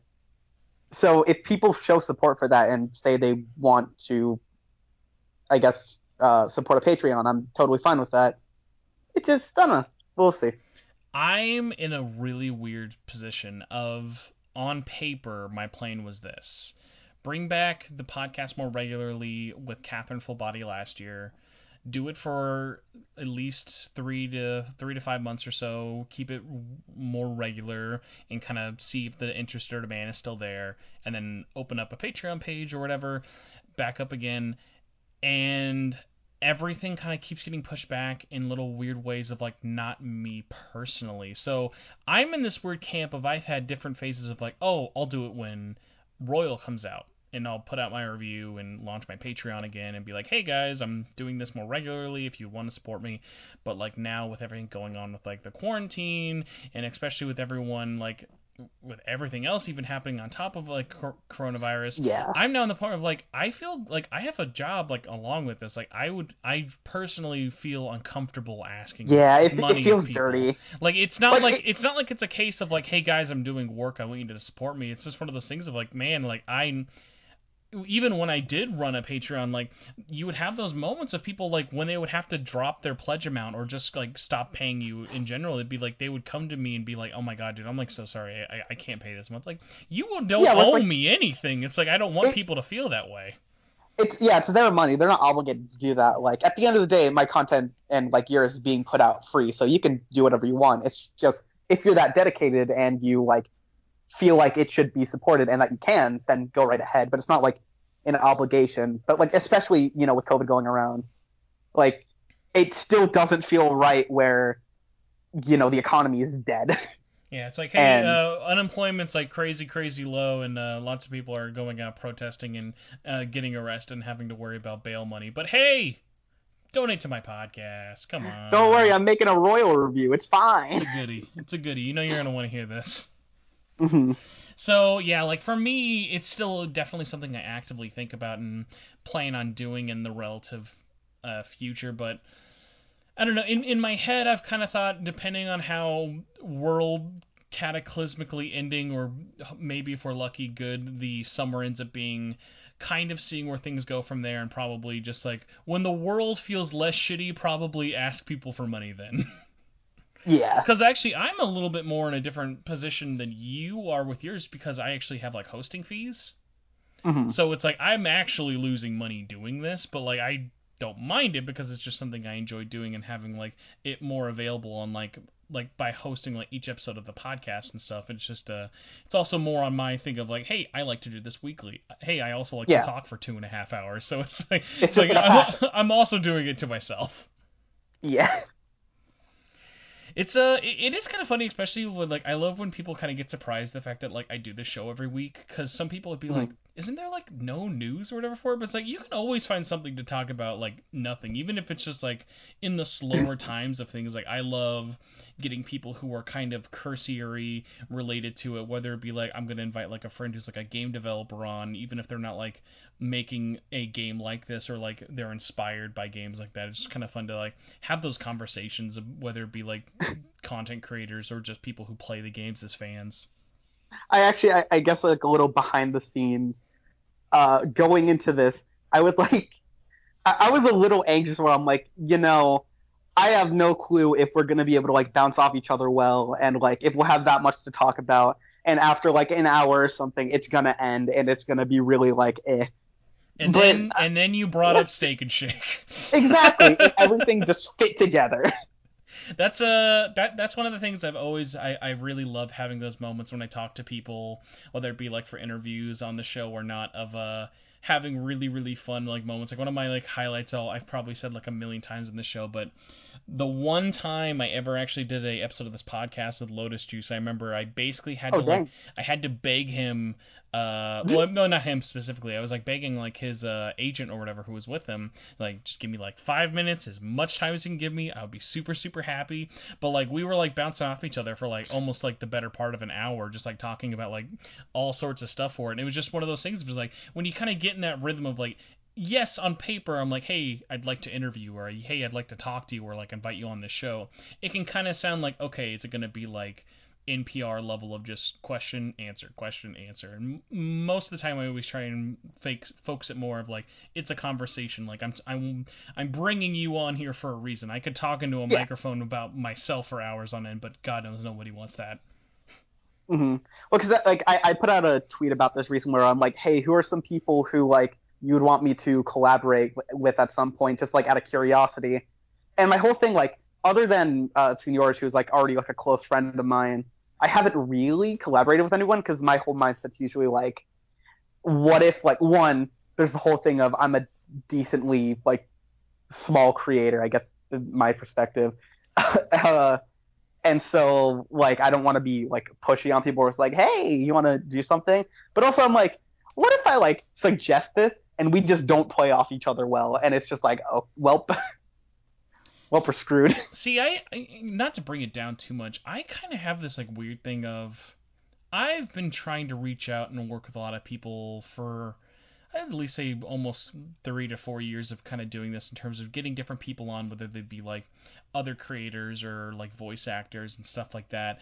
And Yeah. the more I've been doing other people in the community, I've kind of had this weird one of like, because like when it comes to asking people who actually like work at Atlas or like are voice actors and stuff, like obviously me reaching out to them is not really that weird of a thing. But I've also had like odd moments of just kind of like, I have this weird thought of like, and this is probably just like a weird, dumb insecurity thing for me personally, of like, I am always the one asking, and very rarely am being the one asked, even in these circles of people I know who are doing stuff. And it No, I kind can totally understand and that. it kind of mirrors like my personal life of like I am that person in the friend group who, if I'm not the one making plans for us to all hang out, we are never hanging out together. And it like mimicking like that with like the podcast is like, it kind of sucks just in the sense of like, out of doing this for over 8 years almost, I have been invited on podcast twice, I think. Which is like crazy to think after like making so many different episodes and working with so many different people, of just like that, like it's so uneven, and like it doesn't affect me in the way of like it makes me jaded. It just kind of like makes me like wonder sometimes like what is that like stopping that conversation from happening with other people. Well, that's kind of, I find that interesting, because for me, I'm kind of like, I relate, but I'm the exact opposite. So like, if people don't suggest, hey, you want to go out here or like hang out at this place, I'll never leave my house ever. Like I literally, one of my best friends to this day, I literally became friends with them because they were like, hey, you want to go like hang out at a comic store? It's like free comic book day. And I was like, wait, am I able to just like leave my house and go somewhere? Do I have to not like, do we not have to like plan this a while ahead or like ask my parents something? Like, just go. So there's that. And like for me, again, like with collaborating with people, it's like I don't want to be pushy. So usually I'm like, I guess I could wait for someone to ask me, but at the same time, will they ever ask? So it's kind of like two sides of the same coin, I guess. Yeah, and I think most people are in your situation of they're willing to do it, but no one wants to be the one to make that first. It's almost like messaging someone on like a dating app. It's like, yeah, at the end of the day, the worst thing they're going to say is no, but at the same time, the human body is able to take only so much rejection. Yeah, which, I guess, sappy or no, I do appreciate you inviting me on. It was friggin' great. I was like, No, I'm super glad we were able to get you on. Especially you were very, very fast, and thankfully your schedule matched mine of Jesus any day. Yeah. It's especially great now when a lot more people are stuck at home. Of like, hey, what's your schedule? Oh, dude, I'm real busy. Like that little, that little part of you just like wants like to like almost ask me like, motherfucker, you're at home all day. Tell me what you're doing. What are you busy doing? What are you hiding? There are no games out right now that need to be played. Anyone can come on and talk. Yeah, like if you were going to play like FF7 or Royal, I guess Xenoblade is here, but like otherwise, it's like it's already had its due time of everyone's playing this. Mm-hmm. Well, on a much less boosting ourselves up and lowering my self-confidence, our next question comes from Scythical, who says, what is the best story arc in P5R? That's ridiculously hard. I'm going to end without doing any spoilers, just because I feel like I've said this so many times. I don't know if this technically counts as an arc because it's over so much of the story, but just everything about from beginning to end with Akechi. I can stand by that. I feel a lot of people, from what I've seen with vanilla P5, I don't know if you agree with this, they're like, Akechi was a huge missed opportunity with how he was written. I would say so, only in the sense of like, for when people have a hard time understanding what makes such a big difference between Royal Akechi and Vanilla Akechi, is think about this. For the last 3 years before Royal came out, his whole character could be summed up with one meme of LOL pancakes, whereas now in Royal his character actually has some fucking depth and reasoning to him. Well, that's the thing, because for me personally, like, I'm a huge freaking nerd loser, so I just I look straight through like all of the stuff written about all the characters and all the things they say and kind of try to like get down to the psychology. And like what Royal Akechi is already what I saw in vanilla P5, even if a lot of people didn't. It's just basically for me, because a lot of people were like, it was missing the substance. For me, it had the substance, just none of the, like, I guess, seasoning, if you want to call it that, where it was like a much clearer route between these points. It was setting up a lot of things, but I think it just wasn't giving enough of that, like you were saying, seasoning for people to really feel satisfied by. Yeah, it hit all of the story beats that Royal hits that are the best parts of his story beats. It's just now in Royal you have a much broader context of like who he is and kind of exploring his mental state, which is great. Akechi's the best. In terms of like, I guess story arc is what they might be referring to. It's hard. A lot of people disagree with me on like Memento's depths being like super well thought out and really well handled. Oh, I don't. Okay, thank you. Fun fact, Memento's depths, when playing through it the first time, I went, this sucks. I hate everything about this, and this is the worst dungeon in the game. And this is vanilla P5. Yeah. Playing through it in Royal, I went, I fucking hate this. Nothing has changed. The story's the same, and the last boss sucks just as much because he's the only boss in the game with no gameplay change. I don't know. I love that arc. I saw your video. Like I saw your video, and because I was very interested to see like how you would rank like the depths of Mementos and stuff, just because like I angered a lot of people with that video. Well, I mean I didn't really like check like too much, but like for me personally, I agreed with a lot of like your points with it. It's just one of those things of like something about that like that whole last stretch. It's like it felt like someone was like, hey, we have the ending. The end of the game is at the end of Shido's boss fight. And then someone went, fuck! What about Morgana? I'm like, god damn it, alright, we'll make one more ending, and then the game's done. I guess the irony there is that's the same thing for me, but with P4. Like, Izanami, in my opinion, is one of the most forced-in antagonists and, like, final arcs, if you want to call it that I've ever seen. I have never once like defended Gas Station Boss being the final boss, but I think like just something about like I don't know if it was just like because there was that scale of amping up, and yes, like P4 does like have this problem, and many other games do, and I've never like forgiven it. It's not exclusively a P5 problem. It's just like I don't know, just something about I think because of how long it takes of like the one moment, like, and it's not just the final boss that always gets on my nerves the most, is that section of the Velvet Room where you have to go to everyone's cell and have the same conversation. Like that is just like stretch that out, and that's how I feel about that whole chapter. It's like I'm just doing the same thing over and over again, and there's like no real character growth. I can understand. Actually, I guess on that specific note you mentioned, the first time I played P5, that like section of like go to all the prison doors, talk to them, like hear out their like the closing of their arc, I was like, yeah, this wasn't necessary. It was kind of like forced, and it didn't really teach that much. In Royal, I freaking love that scene. I don't even know if anything changed. Nothing. Just Nothing something changed.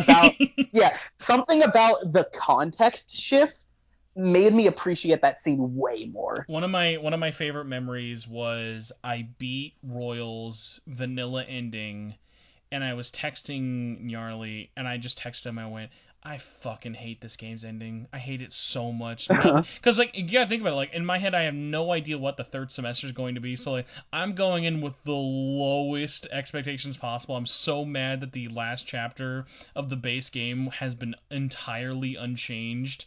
And it was just, like, everything was upsetting me. Like, just the stupid bullshit excuses of why Kasumi's not there. Because, well, I mean, I might get in the way. And definitely has nothing to do with the fact that they'd have to, incorporate one extra character into the fights. It was just so funny of like me texting and be like, dude, I don't know, man, Royal's gonna end on a real sour note. And then literally when Akechi shows back up again on Christmas Day, I shit myself of like I texted right back, oh my god, okay, never mind, hold on, this game's going someplace. Yeah, because Royal I was playing with my brother, and it was 4 a.m. when we beat Yaudabel.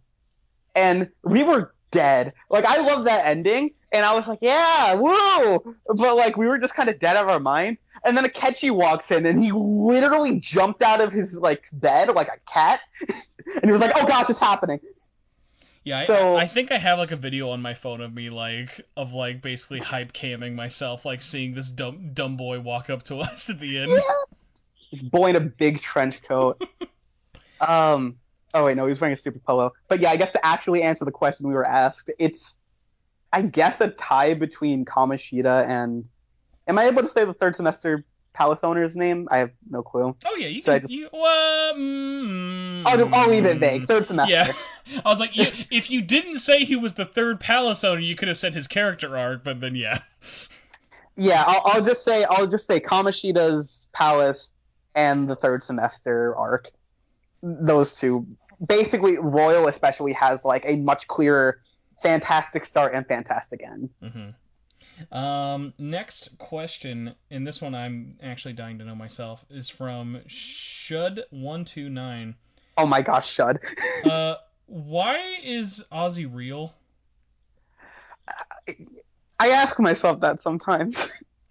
Like what did your parent like? What slight against the world did your parents have to bring you into this world?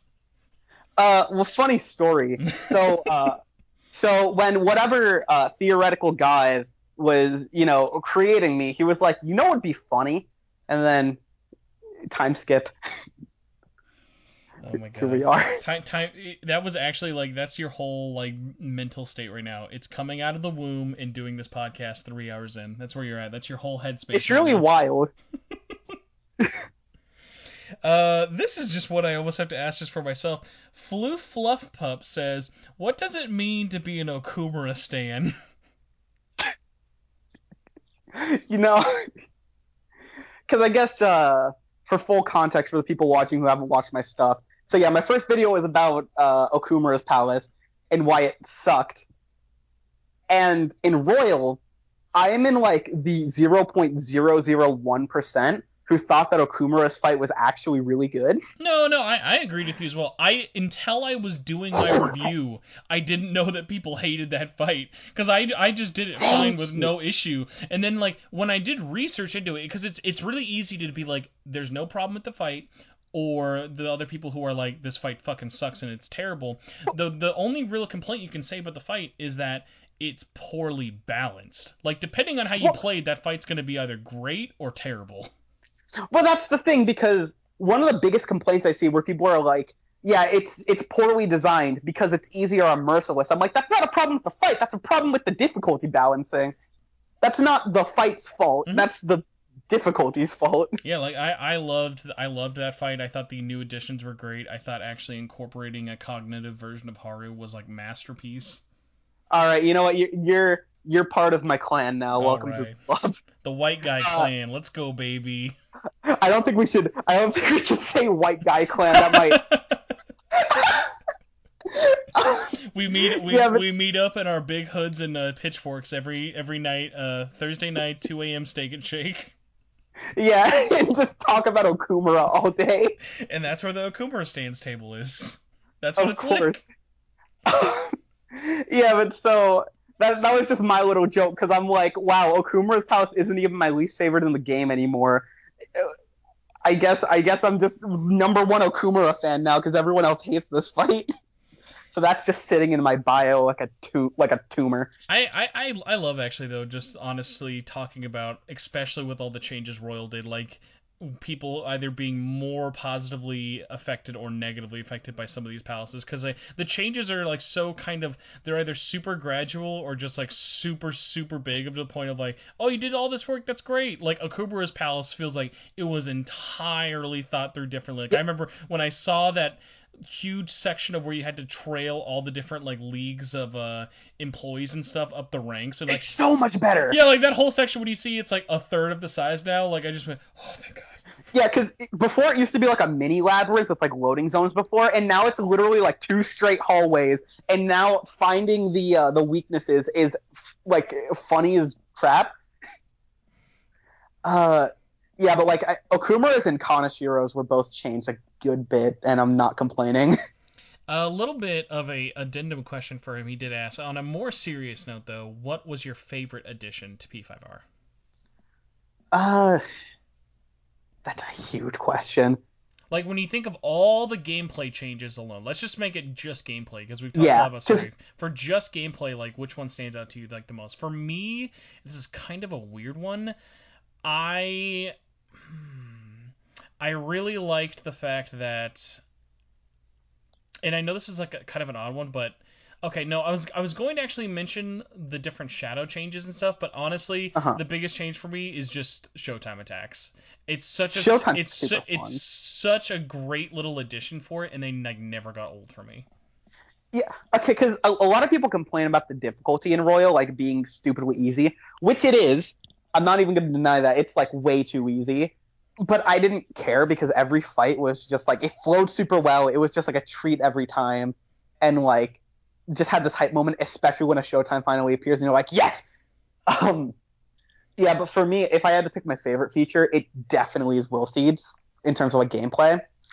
Because like, before palaces definitely weren't straight hallways, but it was very much like an A to B of like nothing to see here. If you want some like uh things to sell for some reason, you can go on the like off the beaten path. But otherwise, like they were pretty straightforward. Royal's palaces now, like along with the other like revamps with like grappling hooks, like the will seeds especially add a depth to each palace where you are keeping an eye out and like exploring every crevice of it, and it's super rewarding. So I love that addition. I was really glad that the will seeds were there because I think if it was just the changes made with the grappling hook, it would have been really underwhelming. Like the grappling hook is Oh, is such like a superficial kind of wasted potential, but the will seeds thankfully like kind of give those a little bit more reasoning to exist. oh my gosh, I'm obligated to mention one other thing because it's not brought up that much explicitly. Accessories in this game are the Oh best. yeah, accessories in vanilla P5 were like napkins. You had a million of them and you Yeah, never needed to ever change them out. They were it was just like, yeah, use the cease gun that I bought, But or the yeah, cease armband. yeah. Special shout out to skill accessories in particular. Like those are amazing. Mm-hmm. It's so it. Royal is a good game. Royal is a great game. Speaking of a great game, uh, Axamala Pog says, "What was your favorite boss in the Persona series?" Huh. I I'm mean, for gonna that, say mine is just because we can't say the name specifically without spoiling it. Third Palace's whole final boss like treatment. I know people have said like, oh, it's not very like challenging outside of the first phase. That whole boss from beginning, middle to Metal Gear Solid 4 end was like just perfection for me. you know what? I can absolutely agree with that because yeah, a lot of people are like, after the first phase, it goes into like auto mode. I don't care Dude, that was because my whole point. In my spoiler cast with Yarly, he's like, it's too easy. I'm like, motherfucker, I've been playing 120 hours. I'm not looking for a I don't challenge. like the fight before that is the hardest fight in the game. It's a really good fight. Uh, at that point, you don't need another challenge on top of that. It's all just thematic, like people don't complain about the freaking Satanael gunshot. Like, I mean, as someone who already hated that in vanilla, I was like, oh, cool, the ending is just a shot to the head. But, like, the okay, fact that, fair. like, but what's so fun is, like, they almost do the inverse in the final fight in the third Well, yeah. semester but they make it the whole, like, the context of that gunshot is so much more powerful. Well, my thing is because of how it contrasts with the Yaodabout fight, and also like that character very much parallels with Joker in a lot of ways. Oh, Like I yeah. brought that up in my tier list video.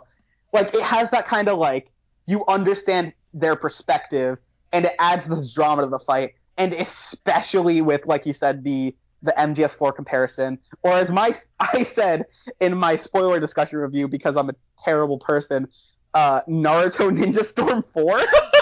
That is true. That I Yeah, do not worry. I think like a couple of podcasts ago we were talking about adaptations that are better than the source material, and Ninja Storm. my shout out was, oh, if you want to enjoy Naruto, just play Yes. Ninja Storm. Ninja Storm is the Okay. best way to experience Naruto.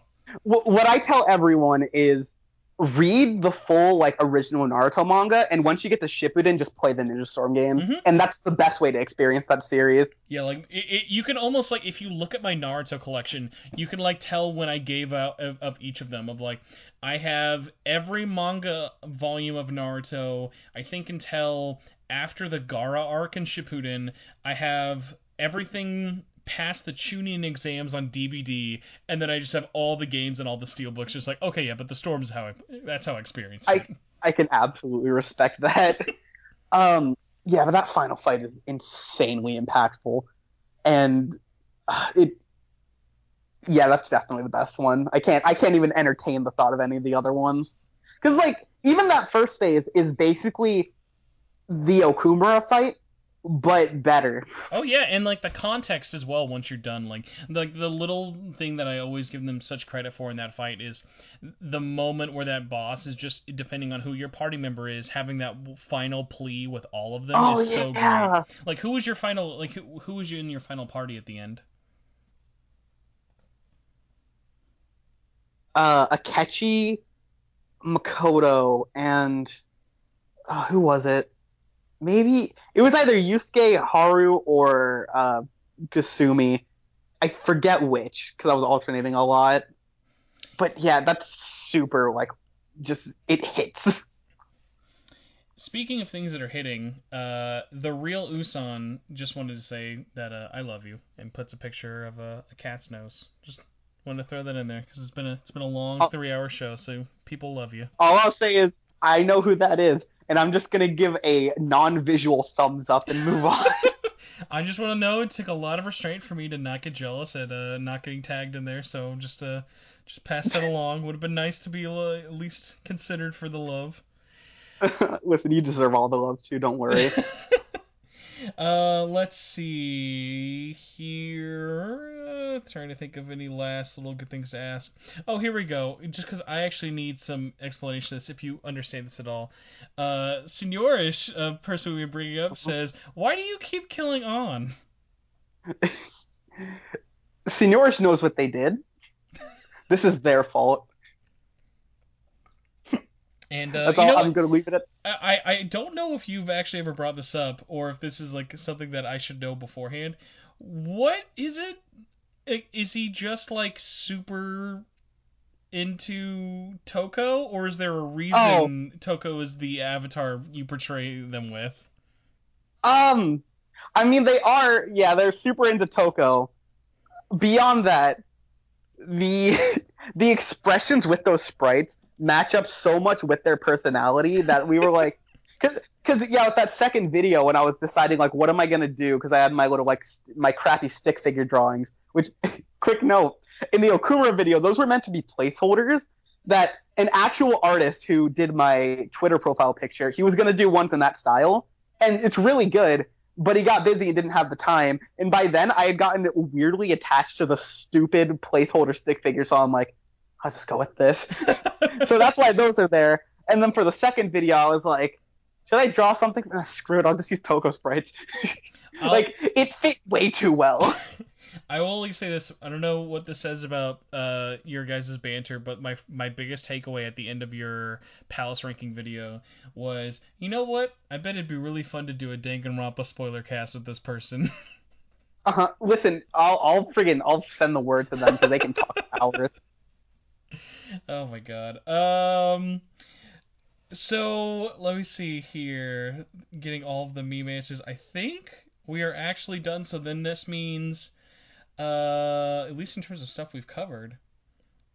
All right. So our final question is going to be a doozy. I hope you're ready for this, and you already know this one. What is your favorite persona, as asked by everybody? All like what 40 other comments. Well, or just talk about how much they love you, apparently. Yeah.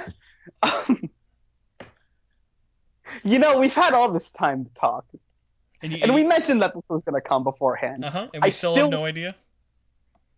I'll list a few to satisfy everyone. Raul is beautiful, as well as Arsene. Sorry, I can't let you pick that answer unless you paid for him. Did you pay for him? Okay, I do want to mention this. I don't know if you've seen this. Speaking of Royal DLC, did you buy all the DLC? I was the first person to buy the Okay. Royal DLC. I bought that like $60 bundle, and the first thing I did as soon as it went live on the PlayStation Store, like I was refreshing the servers to know when they dropped. The first thing I did was buy this $60 DLC pack, rate it 1 star, tweet out to everybody, and say, "Don't do this." Oh my gosh. Here's the thing.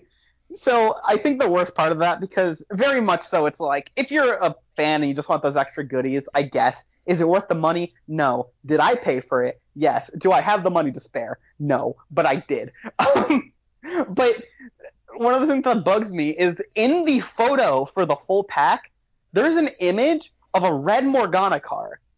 And the customizable like the different palette swaps for the Morgana car is one of the most underutilized things in this freaking game Mm-hmm. in vanilla P5 and this. But the red Morgana car, even though it's advertised for the West, is not actually part of the bundle in any way. No, it's listen, on the long, long, long laundry list of reasons why I hate Persona 5 Royals DLC, it's yeah, I mean, the last thing I was gonna do is complain about like, oh, where's this missing for it? Like I've even specifically said I fundamentally can't give Royal a 10. Like I already didn't think P5 was like a perfect game, but like the fact that that game's DLC is as insulting to the consumer as it is, it boggles my mind that reviewers gave that game a 10. I can understand that. For me, the actual like bulk of it, yeah, but Atlas's practices can be very taxing in more ways than one. Another thing that kind of plays off that, there was someone in my server ranting to no end about Royals DLC, and they're like, I had to pay $60 for all of this, and they were ranting like for hours, which I'm also like, you didn't have to pay 60. It was kind of your choice, but whatever. And they were ranting for a while until they said something that made me realize the issue, where they were like, I only bought it because I wanted to do the Yu and Makoto or Minato fights, and everyone's just like, why didn't you just buy those individually? And their response was, you could do that. Oh man, that So I feel bad, but also oh, everything about that is bad, but we're already at the 3 hour mark, and I don't think touching DLC is going to make this episode any shorter. yeah. Moral of the story: best Persona is Gear McCullough or something. I don't know. Yeah. Best Persona. I've always had a very spiritual connection, at least with how big of a Yosuke stan I am. Mm-hmm. All right, let's make this a little harder, because why not? Let's go non-party member personas. Ooh, non-party member personas? Then that actually makes it easier for me. Non-party member, I'd probably go with. See, I said it makes it easy, but then I'm thinking of too many. For me, my actual answer probably is like King Frost, because he was my boy through all of Vanilla PS5. Fudge. This is hard. Dang it, there's too many. As you said before, this actually makes it easier. Dang it. I'm thinking of too many. Oh, jeez, I really fucking am, because now I'm, like, thinking of everyone. Okay, I'll say this just because I want to be a basic white bitch and just say Jack Frost, but I'll be a cool kid and say Mothman, because I actually do like Mothman a lot. You won. You won the game of life. Oh my god. Alright, well, Adam, thank you so much for putting up with me for another 3 hour gab fest of, geez, I don't think there's a topic we didn't talk about in this show. Yeah, I'm sorry for you having to deal with my whatever the heck I am. Yeah, but this was really enjoyable, dude. Yeah, so before we actually wrap up, where can people stalk you online and make fun of your K-pop fans? Well, you can find me on YouTube at Oziach, whatever, I don't care how you pronounce it again. On Twitter, it's Revived Oziach, and don't look for my Wattpad, please. Too late. That'll be in the show notes for sure now. All right. Yeah, that's about it though. Also, I have a Discord server, which I don't know if you wanted to link that below or just stalk it on my channel.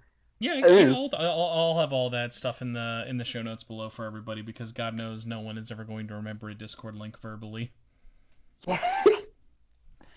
So, if you would like to follow SMTN or just me in general, you can find me on Twitter. I am at Torchwood4SP. The podcast can be found at SMT Network. You can find our Facebook group by going to facebook.com/groups/SMT Network. We also have an official page there, so if you would like to follow all the stuff on Facebook, but without having to look at the community posts, which I don't know why you wouldn't want to do that, but hey, it's like got almost 7,000 people now, so I mean, it'd be a little less filtered.